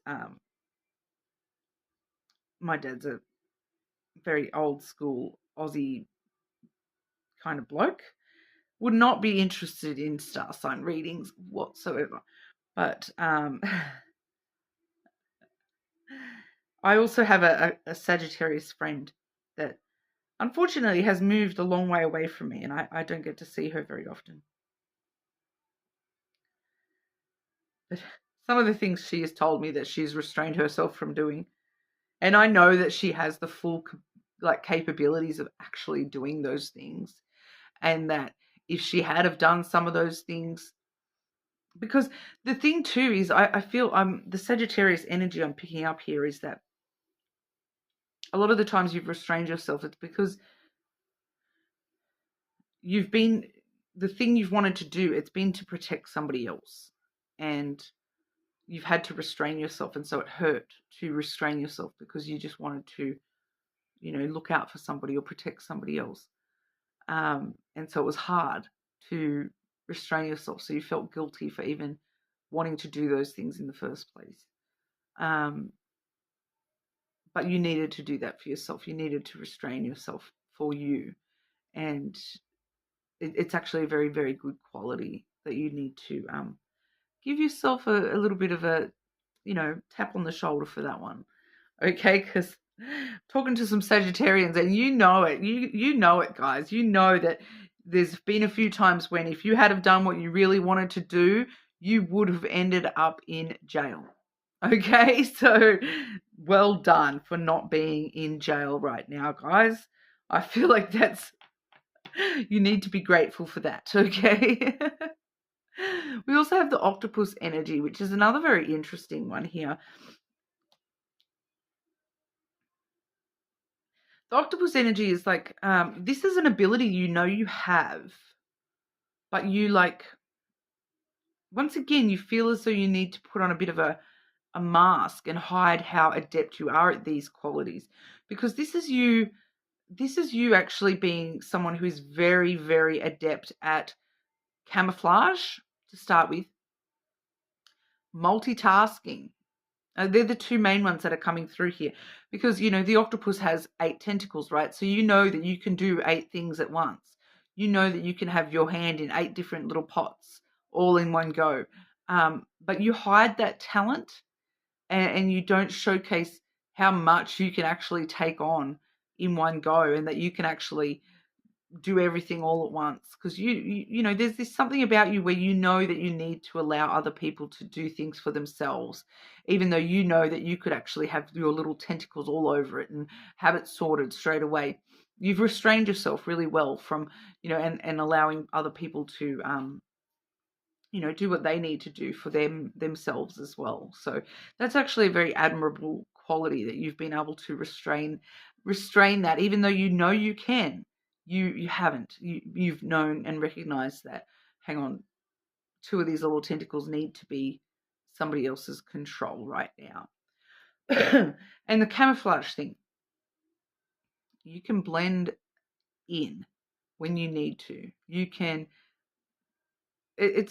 you can put on that mask, and you can look like that certain aesthetic. You can look like that beautiful made up, dolled up thing. You can put on that mask, and it's asking you to appreciate that, yeah, I can do that. That is a quality I have. I'm really good at that. I'm really good at being able to fit into different situations and, work out, different ways of getting along with different people and masking my true feelings so that I can, get along with that person, understand this person, be compassionate towards that person. But you really need to put that aside right now. Yes, you can do it. You're great at it. We know that. You need to actually focus on your inner beauty now, rather than any of those masks, any of those little camouflage things where you're blending into the group. No need to blend in anymore, Sagittarius. You stand up and stand strong in who you really are. You don't need to have that mask on to be beautiful, okay? So that's what's wanting to come through for you. You're more than welcome to check your other placements, of course.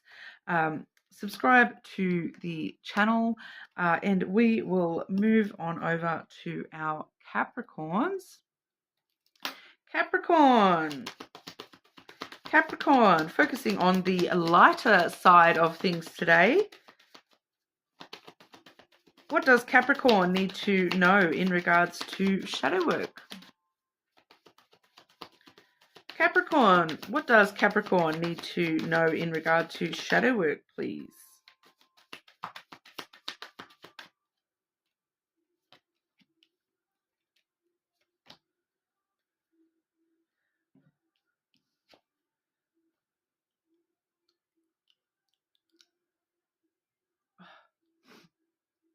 picking up there's a few signs today. I'm getting a lot of really like intuitive messages.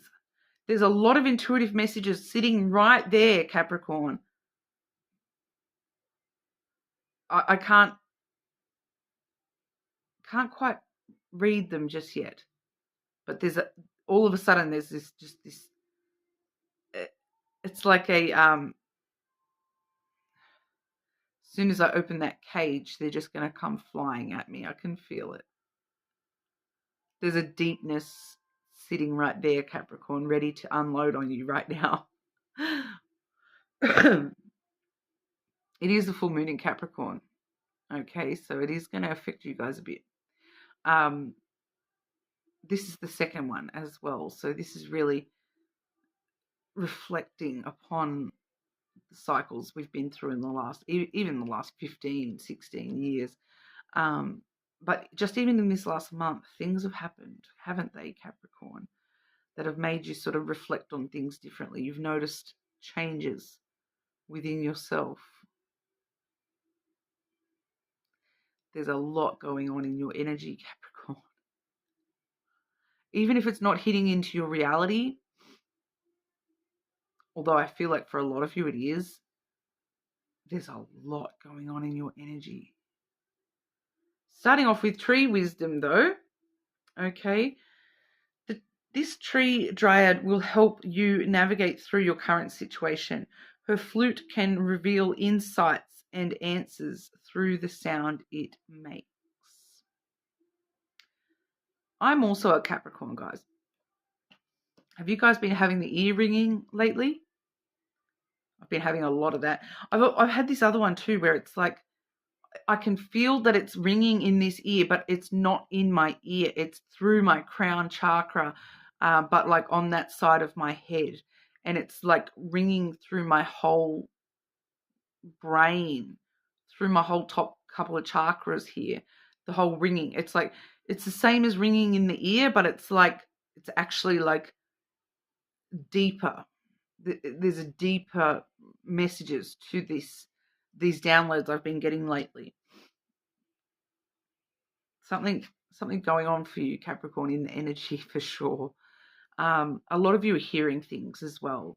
Have you been hearing things, Capricorn? Stop dismissing it. There's something for you in that. Listen. Try to listen. Insights and answers are coming through. You already have the answers already within you as well, Capricorn. You just need to slow down and listen to yourself.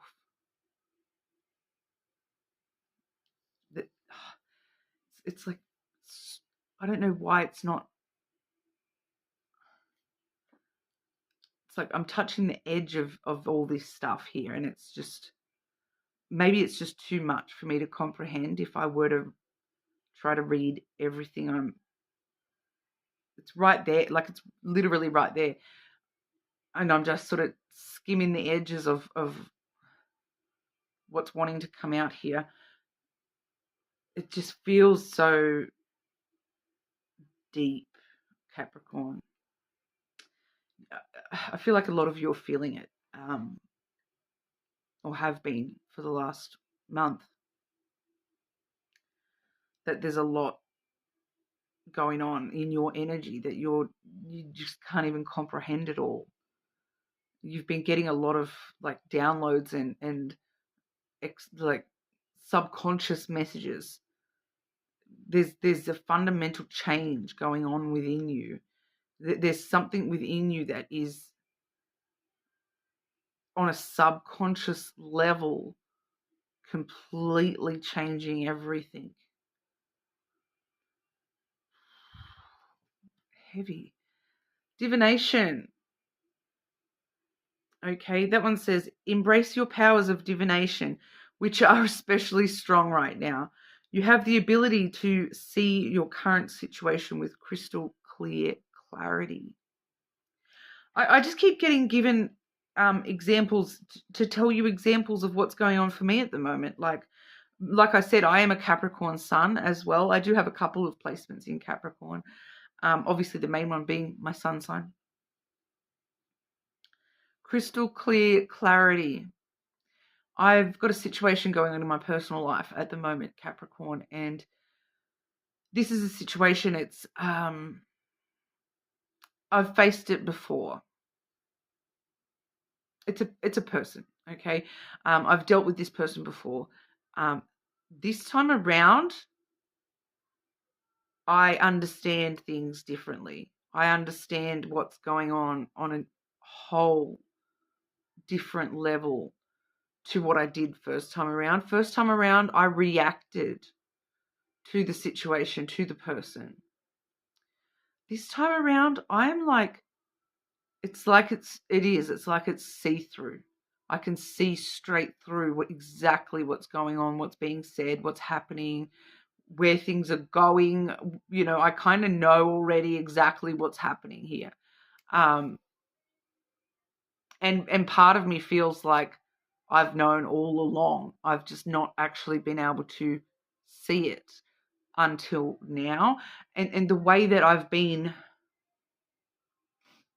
able to view the situation, the person, this time around has been with so much more truth and clarity than in the past, where, you know, I reacted and it was in a very emotional situation in the past. This time around, it's hardly even touching my emotions. Like, not in a negative way, at least, anyway. I've been in very much control of what's going on for me emotionally because I can see through what is happening and I know not to allow it to affect me emotionally, not to react emotionally.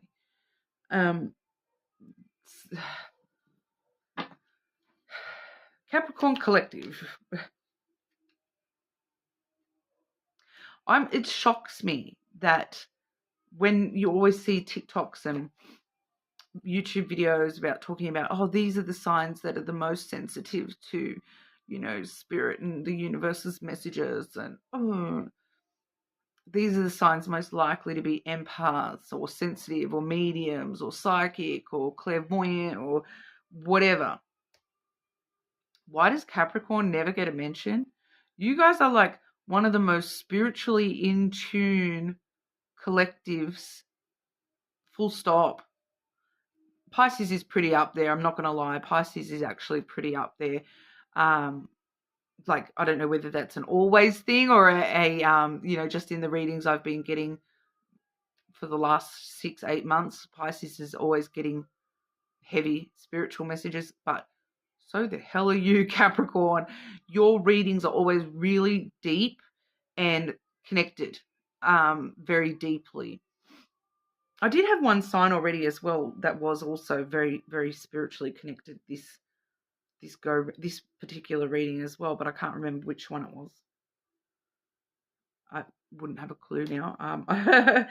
I've been delving into quite a lot of the signs today, so some of the readings are quite long. We're looking at, you know, between 10 and 20 minutes for most signs today. Some have even gone longer. Which, just looking at your timestamp there already, that you're already up to 10 minutes, Capricorn, and I haven't even drawn this next set of cards yet. But yeah, you guys are really in tune, and a lot of you aren't giving yourself credit for that, and you're not actually like. I'm feeling also, once again, I'm getting all these messages from my own personal experience that I need to share this with you. You know, when you have gifts, when you have abilities on a spiritual connection level, you know, a lot of us struggle with them, you know,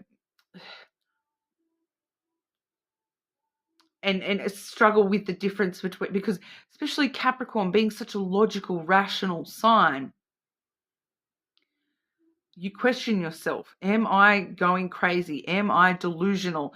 Why is my reality and my what I'm believing so vastly different? Why is my energy and my reality so different?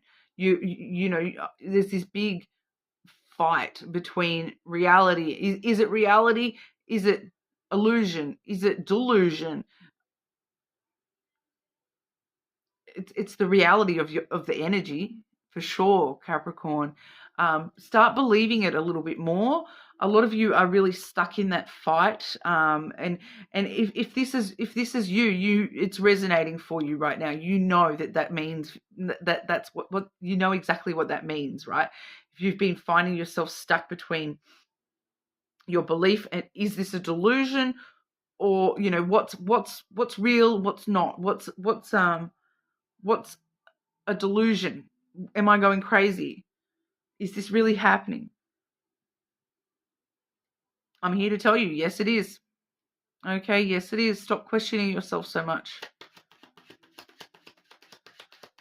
Heavy, Capricorn. Once again, though, you already have everything. All the answers are already within you. Trust yourself a little bit more here. Shadow work qualities for Capricorn. Shadow work qualities for Capricorn, please. They're not how I was expecting that to go at all, Capricorn, your reading today. That makes sense, perfect sense for you, Capricorn. The Star.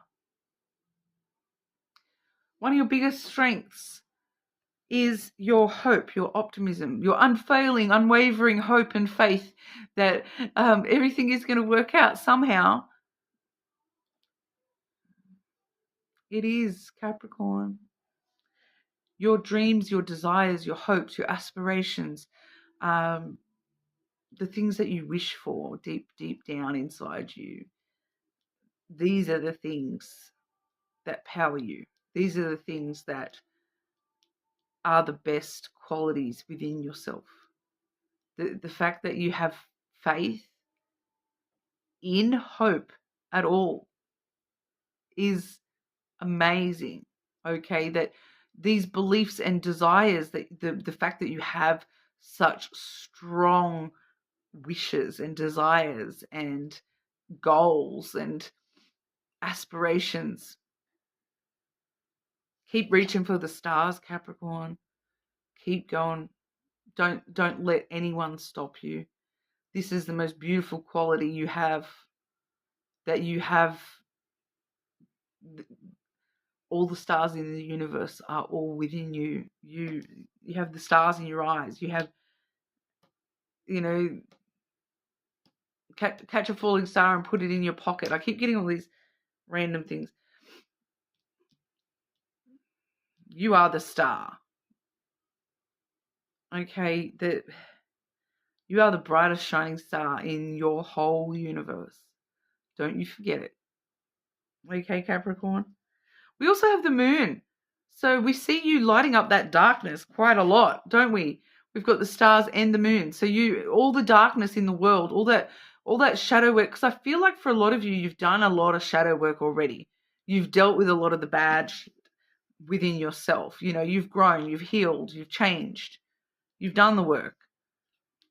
The light is shining strong within you. You light up the darkness.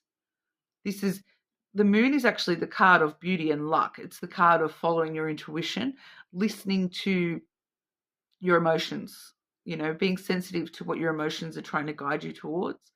But being a Capricorn, still allowing that logical, rational side of yourself to temper those emotions so that you're not reacting, you're acting from emotions rather than reacting from your emotions. But you actually have a lot of strong emotions, under the surface of yourself here, and a very strong base within your emotional self. And your emotions do really help guide you very, very strongly. So, showing yourself some gratitude for actually having such a strong base in emotion within yourself, okay? Regardless of what people want to say about Capricorn being emotionless, I don't believe that for a second. I am a Capricorn and I'm one of the most emotional people you will ever meet. And I'm picking that up here as well, that you guys, you have a lot of emotions and you're in touch with those and you're aware of those and you don't allow them to control you, which maybe that's why people think you're cold and unemotional. Whatever, let them think what they want to think. You over here lighting up all the darkness in the sky, people trying to judge you like that, they are the darkness, right? So keep on keeping on. We've got the house here as well. You are secure, you are stable, you are the security and stability for people around you. People turn to you, your home, your family, to people turn to you for guidance, for safety. Okay, if someone says, I'm on the run, I need to hide, where do I go? Capricorn's house. They'll look out for me. They'll keep me safe, they'll keep me secure. Capricorn, you are the safety net all by yourself. You are so stable and secure within who you really are, even when you don't feel that way. There is this stability and security of you being so muchly yourself that no one can ever topple that. It's an immovable force. Okay, I did get that for Virgo as well. I feel that the immovable force. Can't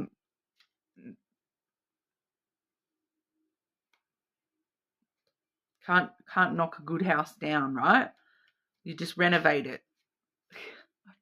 I don't know how that was relevant, but it may be resonate for somebody there.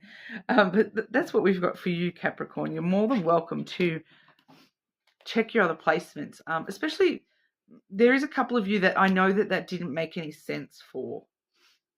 Check your other placements. If that's you and that doesn't resonate, it doesn't make sense, check your other placements, because that reading was quite different to a lot of the readings we've done today. So, check out your moon sign or whatever, see what comes up for you over there. But if you know, you know. I'm kind of getting, if you know, you know, like,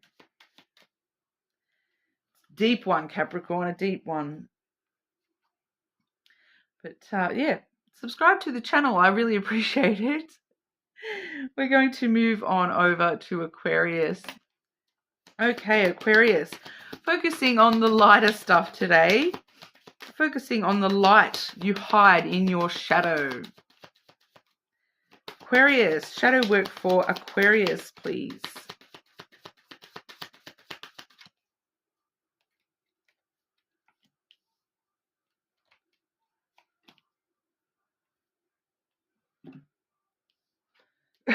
Pardon?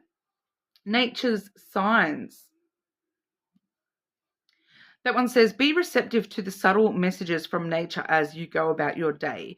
Nature talks to us continually. We need only open our hearts and mind. So straight away, that's telling me the opposite is true for you at the moment, Aquarius, that your mind and heart is closed to being able to perceive that there's messages around you at the moment trying to sort of sneak their way on into you. There's a lot of things that are trying to come through for you, and you're kind of ignoring those. Sorry, fluff. Having so much hair, I always get fluff.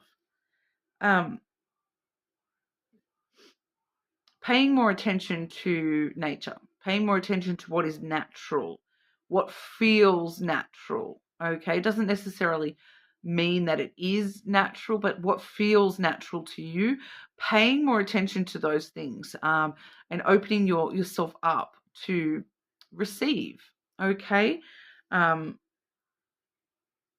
you're blocking your heart. I keep getting that you're blocking your heart from paying attention to what's meaningful. There's some stuff around you going on in your environment that it's more meaningful than you think, and you're seeing these things but with your eyes, but you're not you're not thinking about it to start with, and you're not allowing your heart to say, how do I feel about that? You're seeing these things going on, and you're just not, it's kind of like you're just walking around in a daze a little bit here. You kind of very closed off at the moment, Aquarius. We also have the music card, okay? Listen carefully, for there may be a message in the music you hear. Music can lift your soul, rekindle memories, and charm fairies to your door. So some of those signs that you're hearing you're hearing. I'm hearing the music of nature. Your soul just needs to get back to nature a little bit here, Aquarius, I feel. And literally go and listen to the sound of nature. Go and spend some time alone in a forest or something like that, and just listen to the birds sing. Listen to the way that the trees rustle in the wind, and if you're unable to do that, go and listen to nature sounds on a meditation or something along those lines. There's something very soothing for your soul in doing so at the moment. I feel as though this is a big part of your journey at the moment, is just taking some time to chill out and just listen to what, and actually pay attention to the little things going on around you. The nature's signs, the music that you're hearing, paying attention to those little things rather than focusing on the big stuff. You're kind of grounding yourself back into reality a little bit there, Aquarius. You're so focused on these things going on, the mundane, everyday, blah, blah, blah. You're not paying attention to the environment, the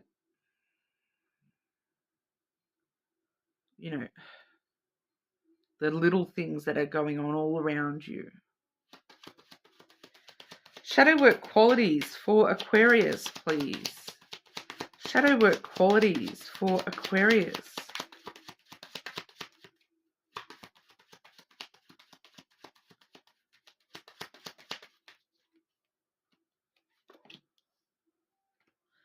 Your energy is just sending me off.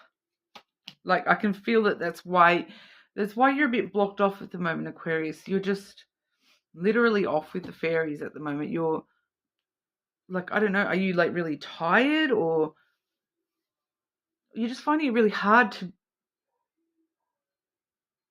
you need to ground yourself or something. You are really detached from yourself and reality at the moment. You're so focused on something going on, or someone, that you're not focusing on anything else. You're very detached. I keep getting the word detached. It's like you're floating and you're floating away. Reel it in. Pull that kite back down, Aquarius. Come back to earth, baby.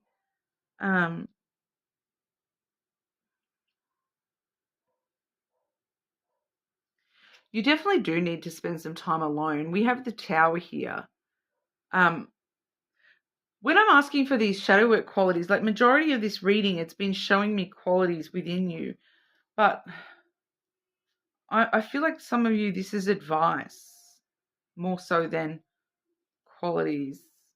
It may be a little bit of both, because the Tower, it is telling me just solitude for you here, going into your fortress of solitude, and you may be really good at that. You may be very independent and able to work through things really well, really quickly, when you do spend some time to yourself and really focus on things. You need to do that at the moment. You need to spend some time to yourself to ground yourself away from everyone or everything that's going on in your life. There's definitely this need for you to take some time to yourself, Aquarius, and focus on you and what you need. Okay, we also have the birds. You have the, I'm getting with the birds here that this is the gift of the gab kind of thing, that when you need to spin a good story or You know, I'm hearing the very Aussie version of that. Spin a good yarn. So like when you need to talk something up really good, this is like something that you don't even realize how sweet your words are. How you know your words are like honey, and you can wrap anyone up in what you're selling them there, Aquarius. It's like you're the Pied Piper is what I'm getting. That's what it is. I'm getting the Pied Piper, especially too with that music card. It's literally someone playing the pipe, right? Little fairy playing a pipe.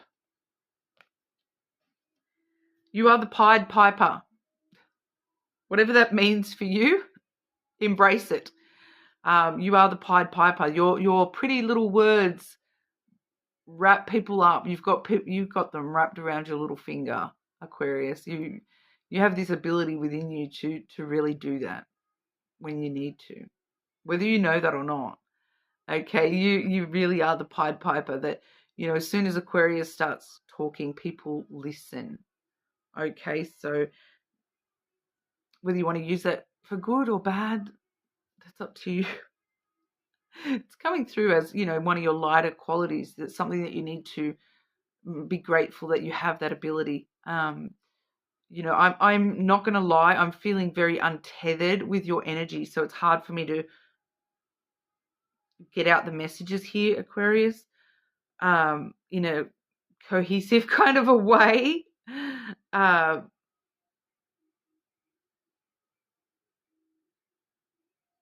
yeah,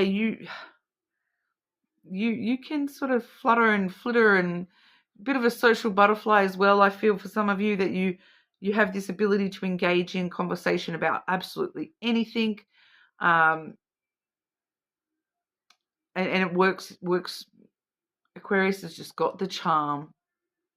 Okay, so having some gratitude for that, because if you didn't know about that, there you go. You really do have this gift, this charm with the way that you talk to people, and it really entices people to you. We also have the rider. Okay, so just clarify the rider as a shadow work quality for Aquarius, please. Clarify the rider as a shadow work quality for Aquarius. Oh, okay. Yeah. I did draw a card, even though I started to intuitively get the answer before I did, which is the heart. Okay, so as soon as I sort of started asking for clarification there, the rider here, the rider, it's telling you to sort of that you have this gift of being able to get back up on the horse and try again. That, you know, no matter how many times you fall off the bike, you keep on. You're like, I want to ride that bike. I'm going to ride that bike. You have this ability within you to get back up and try again. Get back up and try again, even if it takes you 100 times. You can do it, and you know it. Like you've got this within yourself where you sort of. It's like a don't give up kind of energy. It's like, I'm going to get there one way or another. I'm going to get to the result I want one way or another. The way that you achieve that is, you know, I've got this unbreakable bond with myself. You know, I've got this deep energy within myself where I you know, if I love something, I'm going to pursue it. I'm not going to stop beating for that thing. I'm going to keep pursuing it, keep trying. So perseverance is a quality that not everybody has. And regardless of whether you feel like you have perseverance or not, you actually have a very strong perseverance where you will get back up and keep on trying, no matter how many times life knocks you down. You're still here. You're still beating away there. That little heart's still pumping blood around. So don't stop now, Aquarius. Don't stop believing. Random. So that's what we have for you. You are more than welcome to check your other placements, of course. We're going to move on over to our Pisces. Pisces, focusing on the happy, shiny, light stuff that you have hidden in your shadow.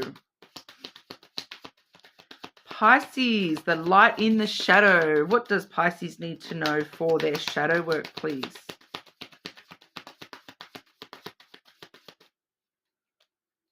Oh, one more shuffle, okay. Pisces, Pisces.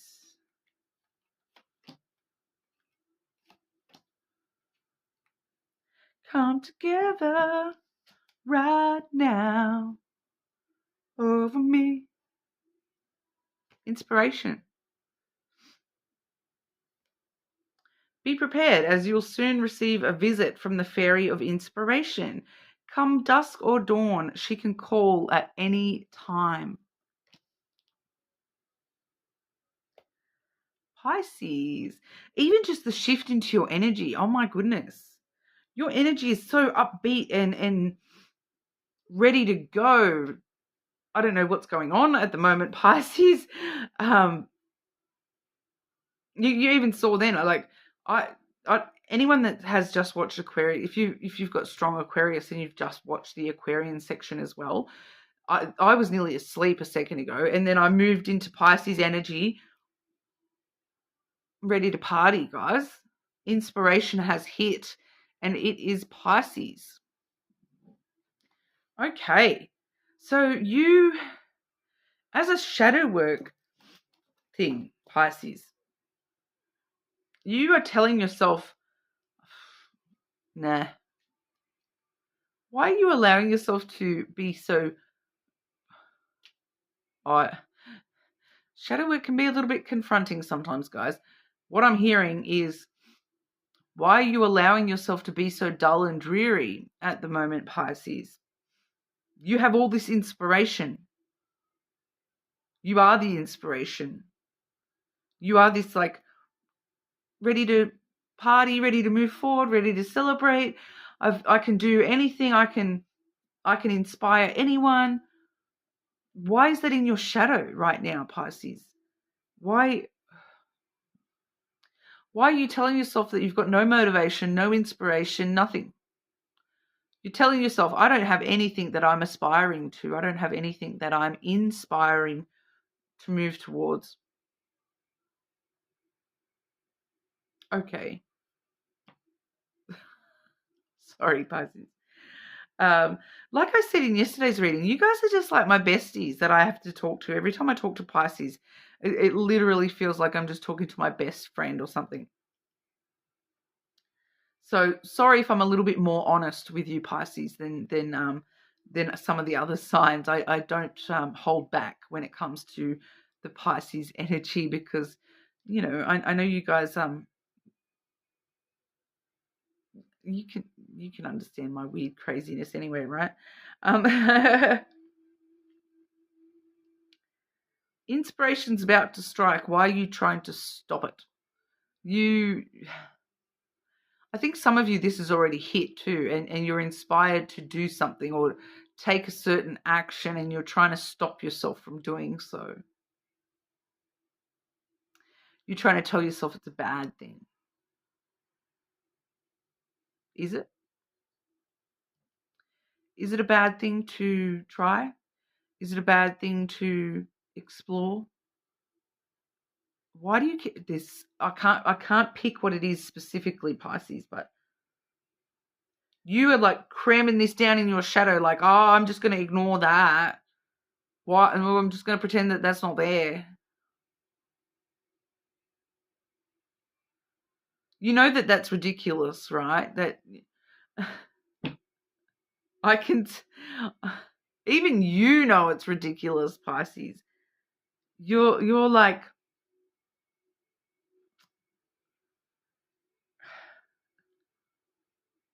I'm just going to keep on pushing it down. I'm just going to pretend it's not there, so then I don't actually have to do anything. Why are you stopping yourself? We also have come together, which is why I was singing, okay? It made sense, right? Fairies like to be busy, and a group of them is showing you that many hands make light work. Working as a team helps get the job done. This is what you're pushing down for some of you. My actual bestie, I'm calling you out right now. This is what you're pushing down. The many hands make light work. Telling people, like telling yourself, I don't want to be around people. I don't need people. I can do it all by myself. I don't need you. Pisces. She's going to hit me in the face if she sees me.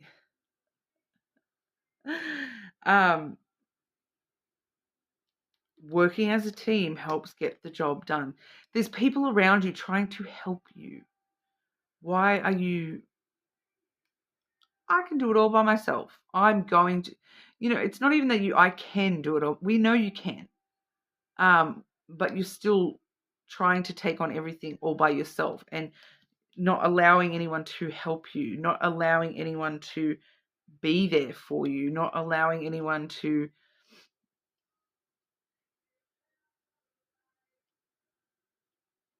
My other Pisces friend is kind of saying to me, oh, what are you talking about? I'm always with people. But are you always with people letting them be the ones doing things? If that makes sense. Like, she's such a sweetheart. She knows who she is. She does comment quite frequently on the Pisces videos. She's such a sweetheart. She always gives people, small tokens, memories to share with people.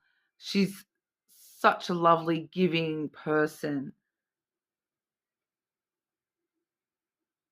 I want to call her out now and say, giving is not just giving things.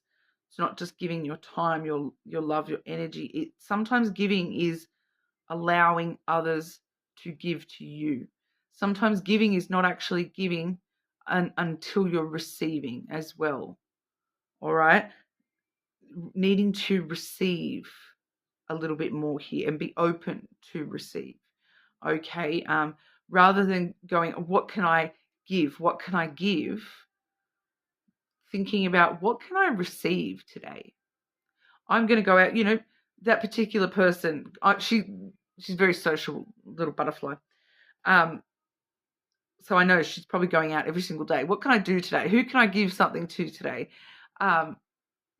No. What can I receive today? What can I receive today? Doesn't need to be anything. It might just be the universe gives you a little flower on your walk, Start looking for what you can receive rather than what you can give. There's a lot of energies around you trying to give to you, and you're actually blocking it a little bit with the way that you are at the moment. Okay, so I know that, like I just said, my bestie, she's blocking actual people, saying she doesn't want people around her, that she's antisocial. She's lovely as well. People want to be around her. Sorry. And then the other one, very, very giving, loves to give little things all the time. Very sociable. But you're currently blocking what you both need to receive, but in different ways. Okay, so Pisces energy at the moment, receiving, needing to open yourself up to receive. Okay, but I'll have a look with the Lenormand as well. Okay. Sorry to call you both out like that, because this is Pisces collective. It's just very interesting to me. I do have two people in specific that I always they always grab my attention in the Pisces energy, but they're so vastly different, and the obviously different sides of the Pisces collective. So, you know, I know that some of the Pisces collective is more like this friend, and some of the Pisces collective is more along the lines of that friend. So maybe you guys need to come together as well. Who knows? Maybe I need to introduce you. But yeah, maybe you actually need to spend more time with people that are opposite to how you are. So, you know, maybe that's something we need to think about as well. Like literally coming together with people that are vastly different to you in that sense as well. Sort of meeting them in the middle, finding your inspiration through spending time with them. Okay. Pisces, shadow work qualities for our Pisces, please. Shadow work qualities for Pisces.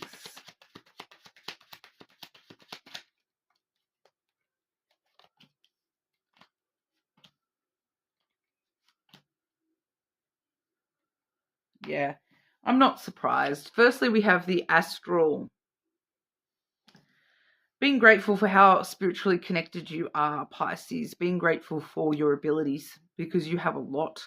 I have talked about this before with, you know, the Pisces collective, that Pisces, you are very, very in tune. Quite a lot of Pisces within the collective do have some sort of spiritual gift that you're already aware of. If not, you probably do have a very strong connection spiritually to the energy. You do have abilities and gifts that you may not even be aware of. You are very easily able to connect.